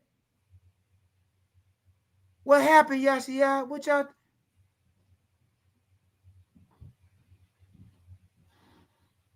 Something happened 5,756 years after creation.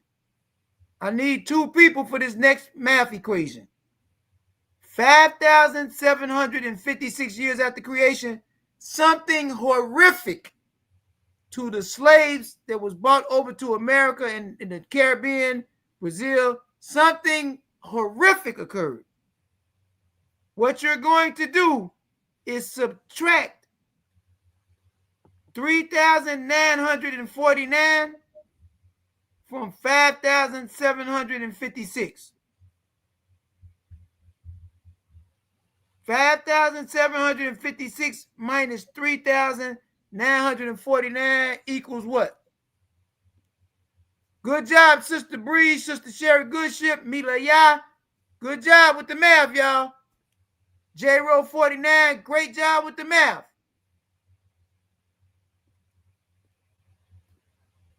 We need this next one, though, because y'all going to be astonished at what y'all about to see.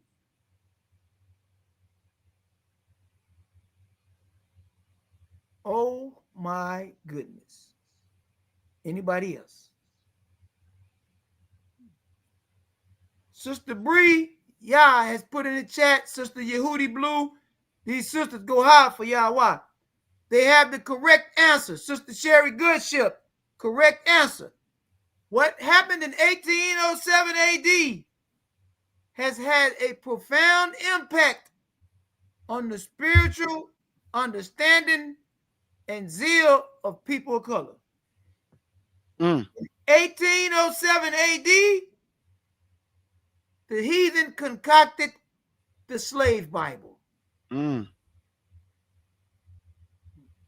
slave Bible was put together to remove you and strip you of your heritage because they were still engaged in the transatlantic slave trade. That means it was still black Israelites, native. It was still ancient Israelites being brought over here, and they were still transmitting our history and culture.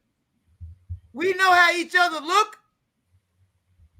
We know what to look for. So they came up with the slave Bible to indoctrinate us because it omitted large portions of the Old Testament including portions in Deuteronomy. All right. Wait a minute, we ain't through yet. Something else happened. 5,725 years after creation, Mm-hmm. in Henrico County, Virginia, on a tobacco plantation owned by a gentleman by the name of Thomas Prosser, a powerful Hebrew Israelite child was born by the name of Gabriel Prosser in 1776 AD. Yashiya, where you getting all these dates from? 3,949 plus 1,776, you get 5,725 years after creation. Now let's find out as K. Judah goes to another source we have. Black Jews Religious Challenges, the PDF that I had you download. Let's get it.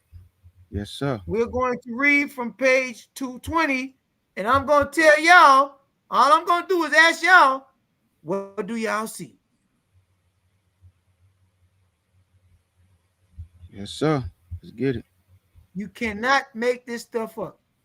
Nope. Can y'all see this?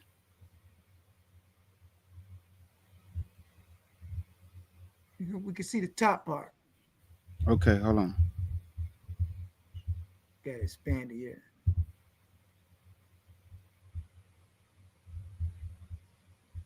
Y'all can see the bottom.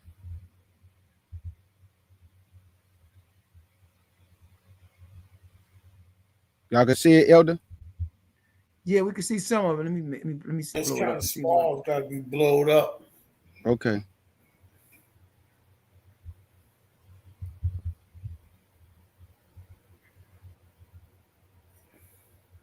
That's the What about title. now? Yeah, that works. We just got to get to the actual page now. Okay. 220. 220. Hold on, let me bag this up, man. Hold up. Did you show them the source yet? Where it came from? Yeah, he just put You it on talking the about right front. here, right? You talking about Cambridge Cambridge University. University. Okay. Let me get down. Page 220. Okay, we're almost there, family. Right. If y'all listen, Here if we y'all go. got Right anything here. in y'all hands, Right here. any bottles or anything, sit them down. Hey, Elder Bear Walk, let me know if hold on, let me go back right here. Y'all can see this? This 220. I'm gonna start from right here. Y'all can see it? Just a little bit more. Just a little bit more. Okay. As far as blown. Yep. There you go. Okay, Yep. got Perfect. you. Okay. All right. I'm just waiting on the elder. Go ahead, go on, blast off. Let's get it, y'all. Okay. Y'all gotta bear with me with these words. Useless. Is that it? That's it? Ulysses Santa Maria. Okay, I was close. You Ulysses good, Santa bro? Maria. The validity of their claims. Again, we have to note the interaction between the color of skin and religion, because the black Muslims have the same racial and religious problem. In both cases, we have to ask whether the basic problem is not, in fact, the issue of being black. It is in the fact of being black that is actually prior to the fact of being Jewish or Muslim. Okay, let me go down. Let me go down a little bit. Okay. It says, but before asking this question, we need to understand the social historical process that led to the creation of the Black Jewish community in the United States, and the sources for and validity of the discourse of legitimization adopted by this community to raise the consciousness of its followers and enable them to recognize themselves as a unique group in relations to other black, white, and Israelite communities. Okay. Let me go Everybody down. pay attention. I'm just trying to move it slow because it's jumping all over the place. Hold up. Okay, here we go. It say black and Jews, the same claim, the permission of the movement. In the first month of 1879, there was a massive migration of some 5,000 blacks to the northern territory of the United States, mainly Kansas and Oklahoma. This exodus was of a despairing blacks seeking a refuge, a place where their political rights would mean something, where they would be free from economic exploitation, and above all, from the dangerous activities of the Ku Klux Klan or the KKK. Woo! Let me go down. Okay, here we go. It's one of the members of this exodus was Benjamin Pap Singleton, an elderly and colorful man who led a group of 300 blacks to the Cherokee County in Kansas. There they founded a colony, Singleton Colony, or Singleton, calling itself the Moses of the Exodus of colored people. From 1900 onwards, North and South Carolina were overrun by black preachers who were propagating a doctrine according to which the lost tribes of the house of Israel was none other than the Negroes.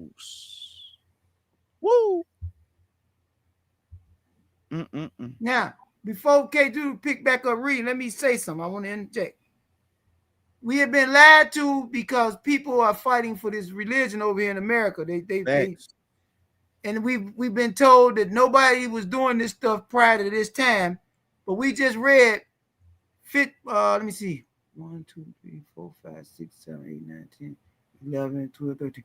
We read 15 sources that they was practicing over in Africa hundreds of years and over 1,000 years in some places. We've been practicing like this. The people in the Bible that is writing about is us. And so this is our native way of religious worship or fealty to the Creator. It is not Christianity. It is definitely not Islam. No knock on nobody for whatever they want to do. But, I mean, it is what it is. We're reading it. It goes some more. Come on. This from a person that believes that we proselytes. This the dude that wrote this article. Come on.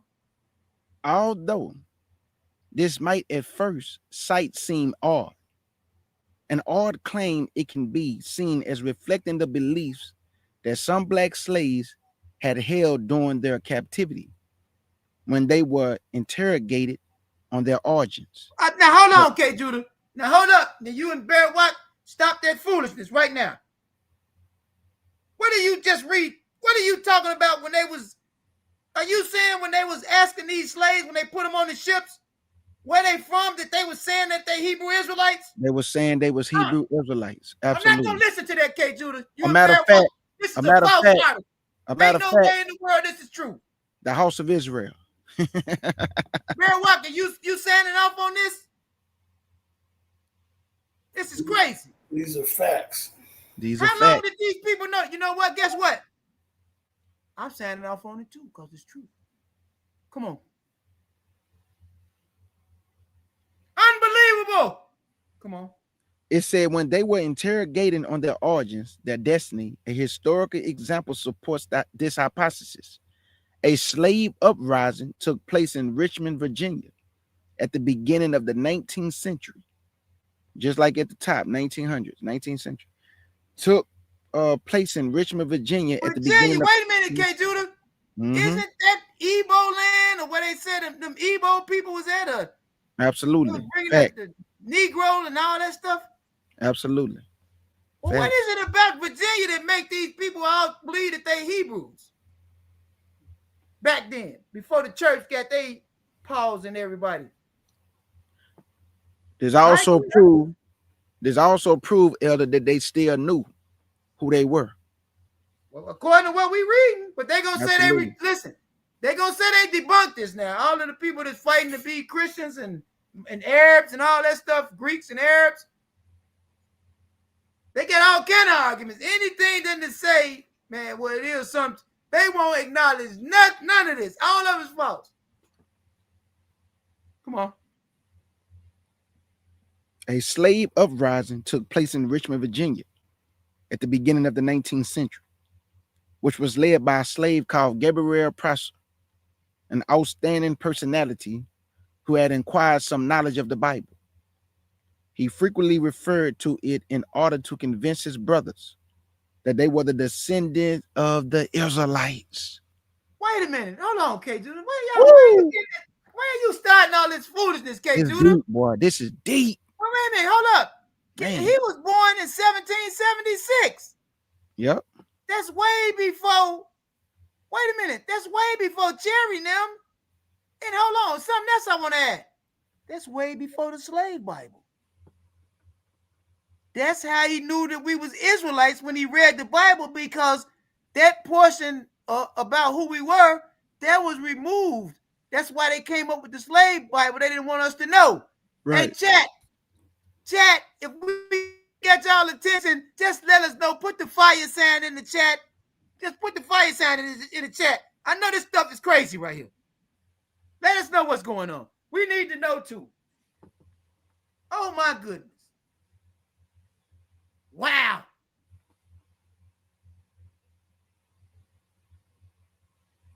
It says he frequently referred to it in order to convince his brothers that they were the descendant of the Israelites and that Elohim would free them from slavery as he had their ancestors.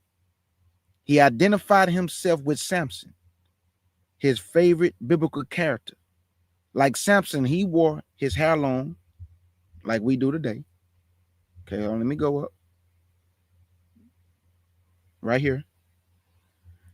He identified himself with Samson, his favorite biblical character. Like Samson, he wore his hair long as a sign given by Elohim of the alliance made with his. Oh, that's it. It should be some. Made with his people. Gabriel Prosser was convinced that Elohim have chosen him to free his people from the depths of slavery, like a black Samson, a black Samson. Samson he would break the, right, absolutely. He would break the chains of slavery and found a nation of free blacks in America. His fall was dramatic. During a night raid, a violent storm broke. His companions, petrified, fled, convinced that they were the victims of divine wrath. They abandoned him. Gotta have faith, man. Gotta have faith. I'm trying to see. Okay, here we go. His companions, petrified, fled, convinced that they were the victims of divine wrath. They abandoned him. What should be emphasized here is the impact of the Old Testament, the scarred book of the Jews, on Negro mentality. Hold on 1 second, K. Let me man. Now, do y'all now understand the two principal opponents to our people? One group, Christianity, they teach you the Old Testament is done away with. Yep. The other group, Islam, they teach you that it's tampered with. Christianity enslaved us. Islam enslaved us. How do you break the chain to keep us from having a strong, centralized mentality? You remove the Old Testament out of the equation. Because the Old Testament gives you the constitution for the people of the book. It tells you how to treat elderly, how to deal with your wife, your family, how to observe worship. It gives us instructions from the Most High. They want to put us under their boot here, where we have to get our instructions from them. Do y'all see the irony in this? Yes, it teaches us how to deal with widows, everything, TX, before you. They telling us that's done away with. They telling us it's done away with. This is what they did to us, and people in our people in the church, in the Gentile church, they can't understand why we're angry. They take this stuff personal. They should be angry. There's no way I would take my kids and my grandkids and tell them to sit up in a Sunday service with everything I don't learn. And no, none of us better not go to no Arab, no mosque. That's way too much. Elder, you see, he called our book, the Old Testament, he called it the scarred book of the Jews. The Sacred, scarred book. sacred. Yeah, And look, I want. Go ahead, Yossi. I want to say something when you're done. you already tell the brother we know all nations got access to salvation. That's not even the issue right there. Every nation's got access to it. They just gotta accept it. Now, what we're talking about is our nation. We dealing with us now. Anybody want to know? Cigar, put in that video we got about who can be saved. We put that out there right now. Come on. Yeah, so I wanted to point something out, family. Because I had forgot about this process, right? Until I read it again today, and we had this source 2 years ago on the PDF, and when I seen it again today, it blew my mind because we showed some more stuff in this article. There's more stuff in. We showed some of it in another video we did.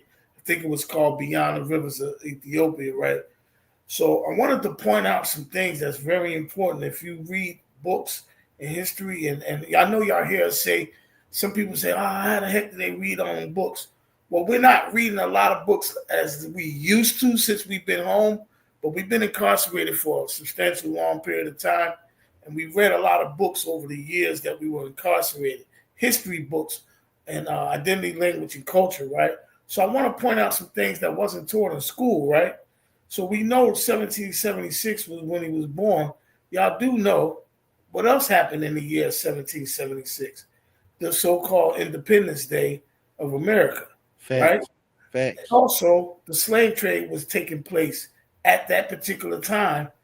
Also, this rebellion that we're looking at, everybody knows. I want y'all to meditate what I'm about to say. Everybody knows about Nat Turner, right? That's real popular.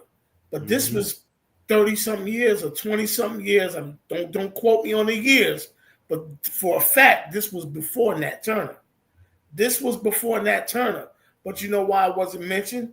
Because it uses the words Israelite.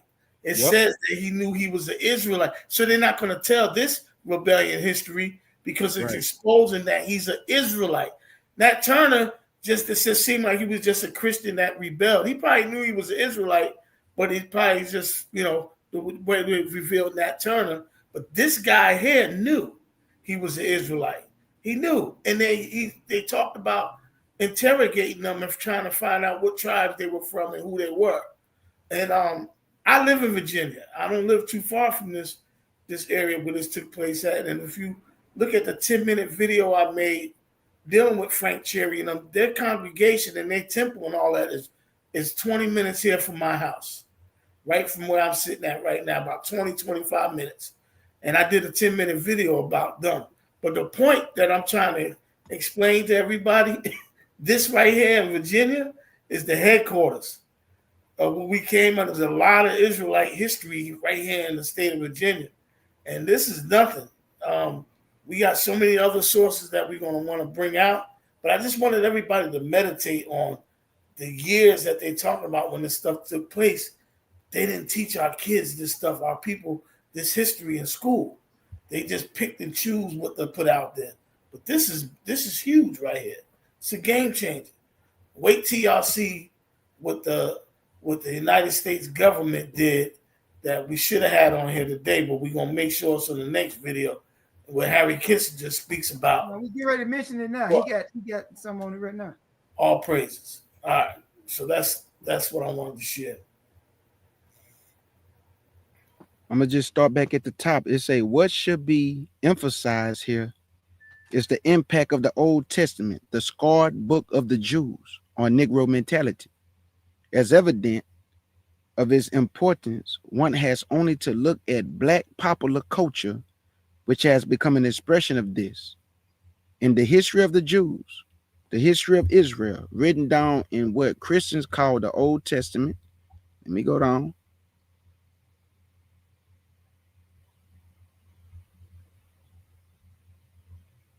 Okay, here we go. What Christians call the Old Testament. The divine being is acceptable. Elohim is revealed to man.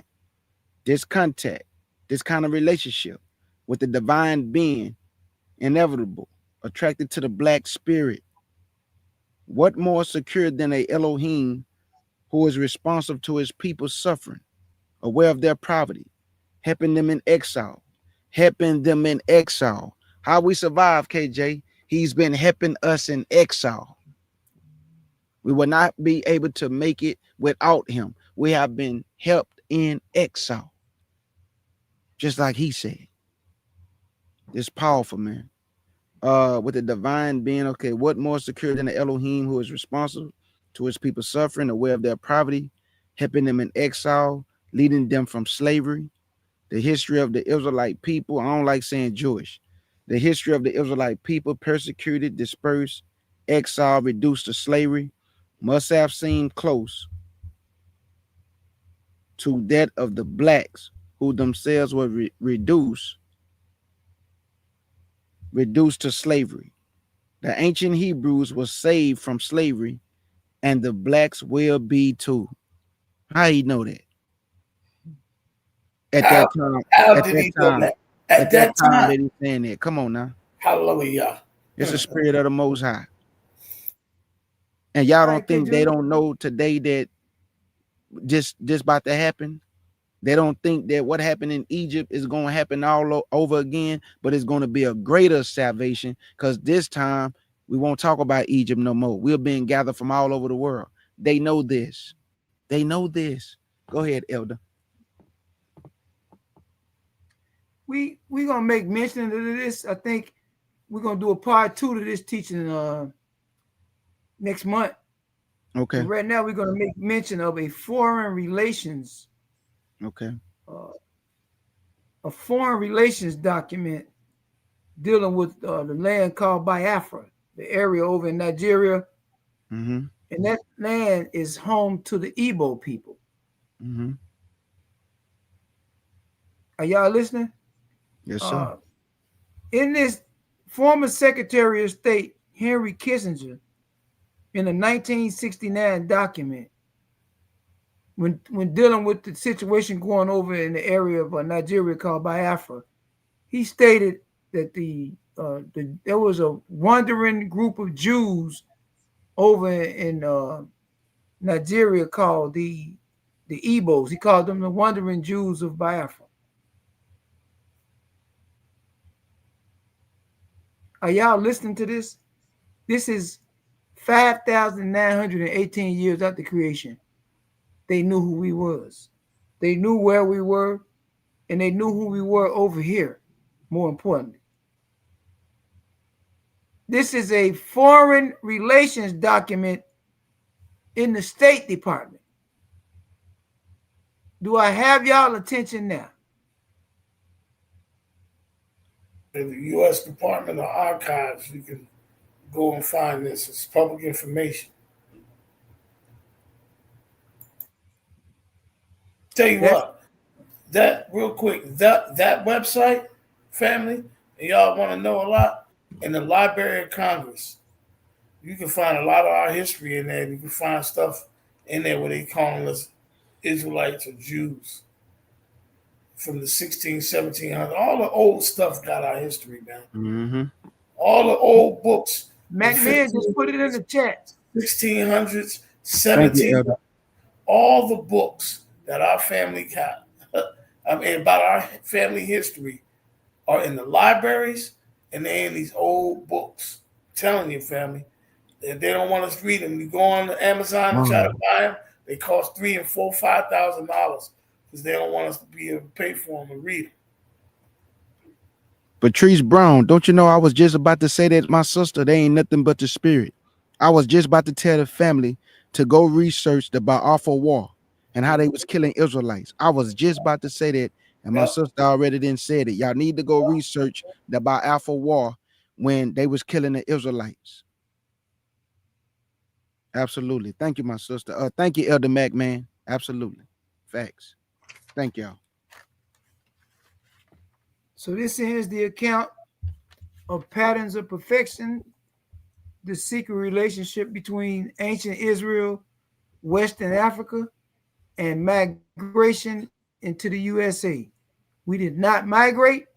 We was bought on ships and chains and nets. Talk to him.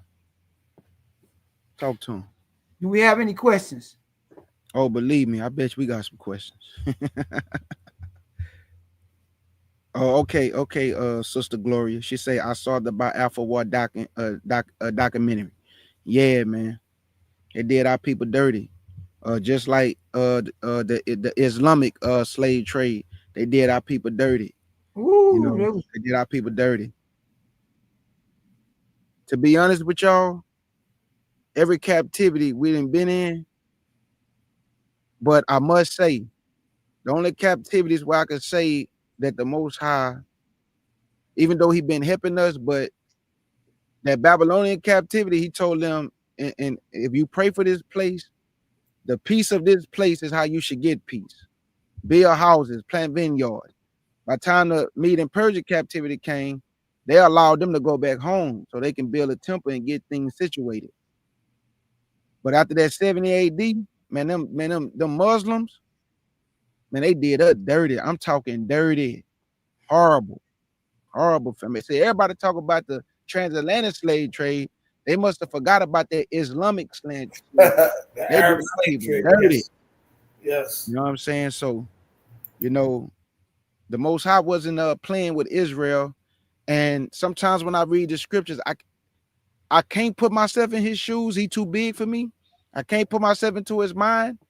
But he gives me a little insight by the scriptures that I read, and I can't imagine what he have to go through every day, just looking at nothing but wickedness. Nothing but wickedness. He kept giving Israel chance after chance, man. He even, the creator of the earth, is pleading with the people that he asking them, what have I done wrong? Let me know. This is the creator of the whole universe asking a people that's come to the table, man. What have I done? Like, what? Why y'all going so far from me? What have I done wrong? He don't gotta ask that, but he asking though. He loved Israel that much, man, that he trying to understand why y'all don't want to listen to me, but you listen to everybody else. You listen to man, but you won't listen to me. You know, so Our praises. this was powerful, man. Powerful. The death of Israel, majority of the slave trade, people coming on the ship was Igbo, had Igbo blood. So a lot of us probably haven't took DNA. I got 2 DNA videos on our channel. Y'all can go watch. I have a high percentage, about 34 to 37% of Igbo blood. Um, majority of us that came over, our ancestors that came over on the slave ships, Igbo. Another thing you can find too, family. I found out a lot of my family history on my mother's side, like who was slaves and all that, right in the library where my mother was born. So if you could go to the libraries where your mother or grandmother was born, um, especially if they're older. Not I can't speak for the modern mommies and grandmas, but like if your grandma was your mom was older, you know, and born like in the 30s, you know, or even beyond that, you can find a lot of history in the libraries about your family. I can't say everybody, but you know, my family was born in Winston-Salem on my mother's side, and I found a lot of history. My wife found a lot of history of her family as well Mm-hmm. through records and stuff, and you'd be surprised. You know, I see the word bondman and bondwoman in some of the reports I was looking at with some of my family members from my mother's side. But I just want to say we need to read our history and start researching and reading books. I'm telling you, reading these books will help you find out the factual truth. We already know we're Israelites, but Right. to demonstrate and find history of who we are in these books. They're hidden in these books. And like I mentioned before, they're from the 1500s, 1600s, 1700s, you Mm-hmm. know, and we wasn't just in Africa. We was in Spain and Portugal, everywhere. We're going to bring that out too. Yeah. You know, I'm a, I'm gonna say them maps for later, Elder. I got the yeah, maps and I got the diagrams and I got the markers, but I'm gonna say that for later because yeah, even Paul went to Portugal and Spain. yeah, yeah. Yeah, absolutely. So And you know, I just want to say this last thing, family. You know, Yashia myself, we not just our culture. That's why y'all see us on Facebook dealing with. I got a plethora of friends, Sola Yashia, that's Muslim. They don't even get involved with us because we know about Islam. I used to be a 5%er. We know about that. We know about that Buddhism stuff. There's a lot of stuff we've read and studied because we had to be equipped to defend the gospel. And, you know, and I'm not saying we know everything, but ain't nobody just gonna tell us about we need to convert to Islam or this other belief, Moors and all that. We deal with them too, you know. And you know, in prison you have a aspect of different religions, and you know people be going back and forth at it. You know, not only that, you know, like I said, I studied this stuff when I was on the streets as well. So yeah, you know, um, we need to study to show ourselves approved, and be able to defend the gospel and be able to bring people in this truth and know what we're talking about. But I thank Yahweh for allowing me to come on here and see this teaching. I thank Yahweh all the time about meeting K. Judah. That was one of the best things that happened to our ministry. Y'all just don't know how much credit he deserved. Yahweh first, but K. Judah for, you know, people came over to our community and started fellowship with us because of K. Judah, you know, and that's how we supposed to fellowship. Even if we don't have the same exact doctrine, we still can be brothers and sisters and walk in love. We don't have to hate each other. And right, that's one of the right. things that I got a great deal of respect for fellowship with K. Judah is because he has a pure heart for real. And I see that. And I never even met him yet. And hopefully one of these feast days next year we'll get together. But all Absolutely. praise to Yahweh for that, man. And thank y'all. If y'all have any questions, email us for any sources or anything. We don't mind sharing this stuff. That's what we do. And with that being said, Shalom, family. Well said, Elder. Elder Yashia, we have a question from TXB for you. The beloved sister asks, did the slave ships show Israel names listed? I can't say that I personally read nothing that says like they had nothing carved in the ships, but I got documents from some of the manifests where they listed the slaves with Hebrew names. It's like hundreds and hundreds of the slaves. And also, we just read, they when they was interrogating the slaves, the slaves was telling them that they Hebrew Israelites. We only being taught over here in America from people that's fighting for religion versus truth that none of this stuff happened. But historically, it's recorded that it was happening.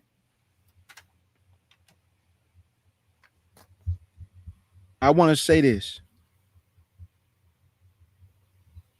Miss Bathaya, totally understand, my sister, how you feel. And especially, you know, us watching this with our eyes. When I was reading the scriptures, when I first was like a baby coming into the truth, you know, trying to get understanding, and the Most High sent me to the elders of Elder Bro Marlin, Elder Bro Bowie. One thing I realized that when I read the scriptures is that our ancestors never had respect for the Most High. And I always say that what you don't respect, you won't have fear for.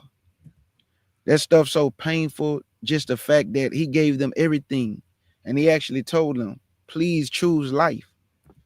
Don't choose death. He told them he wanted to bless them. He was gonna set them above on high. They was gonna be the ones lending and never come down to borrow. And they rejected all that goodness to be like the other nations. In the book of Samuel, they fired him from being their king. They fired him. We want a king like the nations. Samuel, they ain't reject you, bro. They rejected me from ruling over them. He was really supposed to be the one that ruled over us as our king and watch over the children of Israel. But since they wanted the king like the nations, he gave it to them. He always allowed us to have what we wanted, and he sat back and watch us destroy ourselves. Because a lot of our people believe we can live without the Most High, we can live without Yahshua, and we can't. And this is what he's showing the world. Look at the world today; it's in total chaos. He letting us do what we want to do. This is what y'all wanted, right? I'm gonna let y'all do what y'all want to do, and I'm gonna sit back and just watch y'all totally destroy yourself since y'all don't want to listen to me. If we listen to him, life gonna be so peaceful and beautiful. But our ancestors said no. We want a king like everybody else. And then told the Lord, man, we don't want to serve you. Get him away from us. They actually said that. We do not want to hear what he talking about, man. Get him far away from us. Whew. So, man, you know, this is painful. The things that we had to endure. And like he's told us, the heathen have for the affliction. And this is why the Most High said he had to, he say, if it have not been for him controlling the heathen, they would have went full crazy on us. Because he know they mind. So he allowed us to still obtain mercy, even though these people done went crazy on it. When he said they for the affliction, that's what he mean, man. These people did things that didn't come into his mind. And now they got a debt to pay. And they gonna pay it too. Just like we had to pay it. So I be feeling Israel, man. You know, the tears, the pain, what we have to endure. But if Yah would have never corrected us, we would never change. This has caused us to change, to run after him, to seek him, because now we want peace and we want the curses removed. And it's only going to happen by obedience. And many of y'all are obeying your father now and walking in faith in Yahshua. And that's all he ever wanted is obedience. Anything else y'all got, family? Elder Bear Walker, Elder Yashia. I'm good. All praises. We don't got no questions. I guess we'll see everybody Wednesday for this DNA migration thing with these dealing with these Jews. I want to show y'all another aspect of what they've been lying to us about. Elder McMahon say he sent it to Elder Bear Walk, Elder Yashia. I'm telling you, I'm texting them now. Okay. Yeah, man. We thank y'all for y'all participation. What I supposed to be getting? I'm sorry. No, you good. You good. What he supposed to send to me? I'm not sure. Remember, Mac Man, we sent something and we supposed to reach out to him. Oh, okay. I'll get the email from you. Okay. All right, yeah, Wednesday. That's Wednesday. What time are y'all? 8:50? Yeah, same time, 8:50. All right. Elder Gilbert. And the Shalom. women, Big salute. The women still got Zion, daughter Zion chat too. All right. Absolutely, Elder Namya. Absolutely, Elder. It's a good thing our Heavenly Father doesn't deal with us like our human fathers. When we don't listen to our parents, God has truly given us grace that none of us deserve. Absolutely. So we thank y'all for y'all participation. I thank the elders, thank the Most High for bringing the elders into my life, because they got me real sharp on the history side of the game.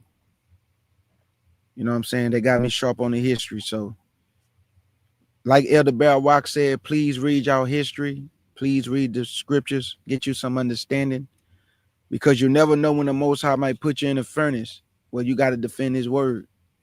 And you want to be sharp and you want to be ready. And like I always like to say, leave no wiggle room for doubt.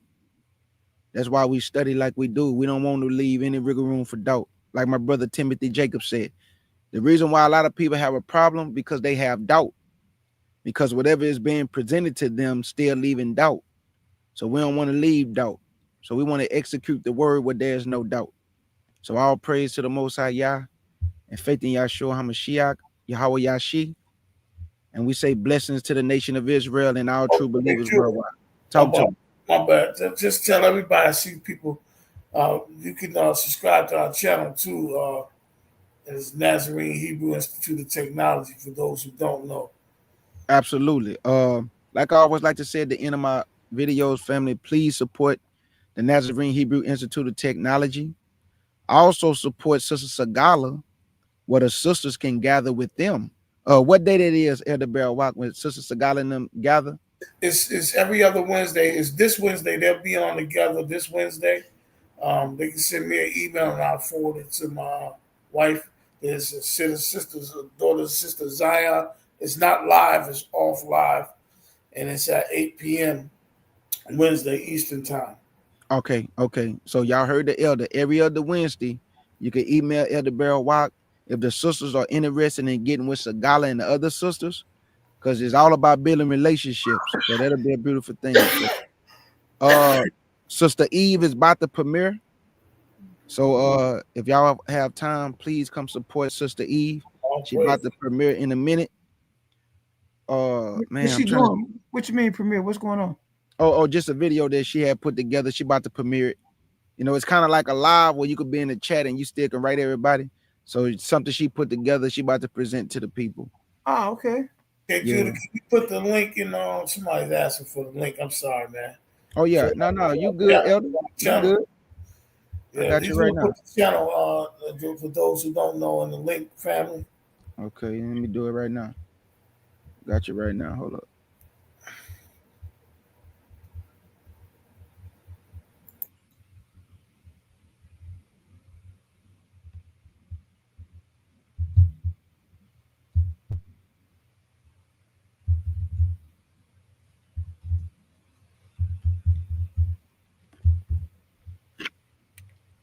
Okay, here you go right here. I got it.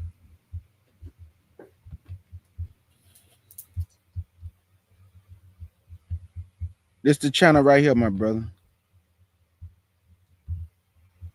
That's the Nazarene Hebrew Institute of Technology. Thank you, Yaquaba, for putting Sister Eve channel in the chat.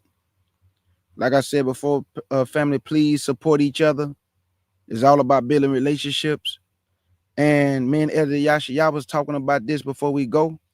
We was talking about getting with the brothers behind the scenes. I'm gonna get with the elders a little bit more further about it. But we're talking about getting together with brothers. And what we was gonna do behind the scene to help brothers be able to sharpen the tools up when it comes to the scriptures. We could come behind the scene with us, and Elder Yashiyah, instead of giving the answers to the brothers, he'll be a facilitator to where it'll be certain subject matters, and brothers can come and read the scriptures and give the edification and understanding that you get from the scriptures. That way it can help you sharpen yourself up. Because if somebody always giving you the answers, you ain't gonna read the scriptures because you're just looking for the answer. But if you gotta go read it, seek it, and find it, and then present it, that'll help you be able to understand what you present better, instead of somebody else giving you the answers. You know, like how we go to Christianity, the preacher do all the talking, and the people just sit there looking at the preacher. No Bibles open, just staring at them. You know what I'm saying? So, you know, that's what we're trying to get together too. So, like I said before, man, big salute, many blessings to everybody. Shabbat Shalom, and enjoy the rest of y'all day. Shalom, family.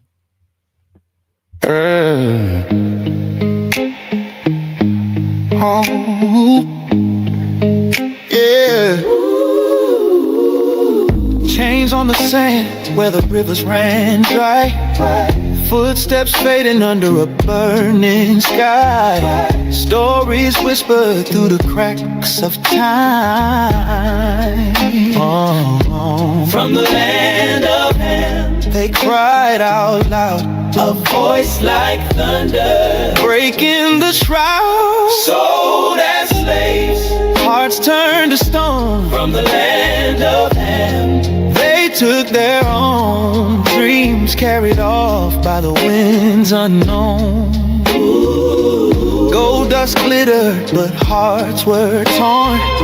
A trade of sorrow where hope was born. The sun watched silent as the deals were sworn. From the land of Ham, a heavy toll. Tears felt like rivers drowning the soul. Sold as slaves, hearts turned to stone. From the land of Ham, they took their own dreams, carried off by the winds unknown.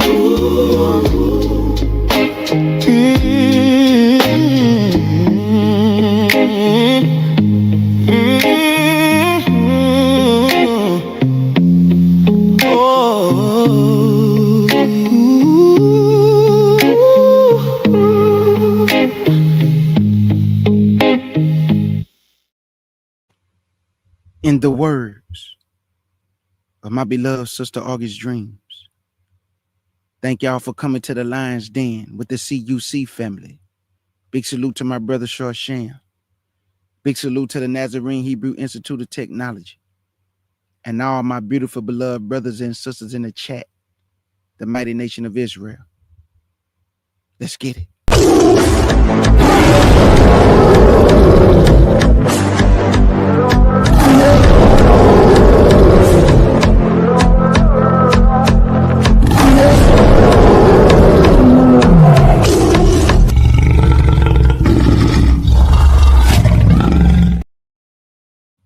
I leave you with these encouraging words.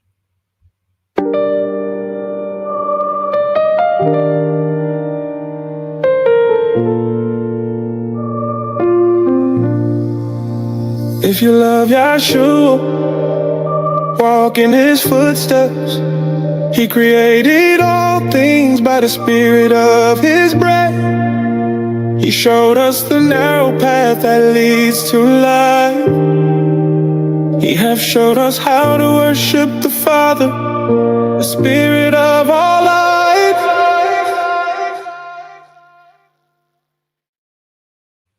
And your brother K. Judah, Mr. Michael Jackson, bad with the scriptures. Even Elder Yashiyah, he bad with the scriptures. Elder Barawak, moonwalking. I say shalom and peace and blessings. Salute, family.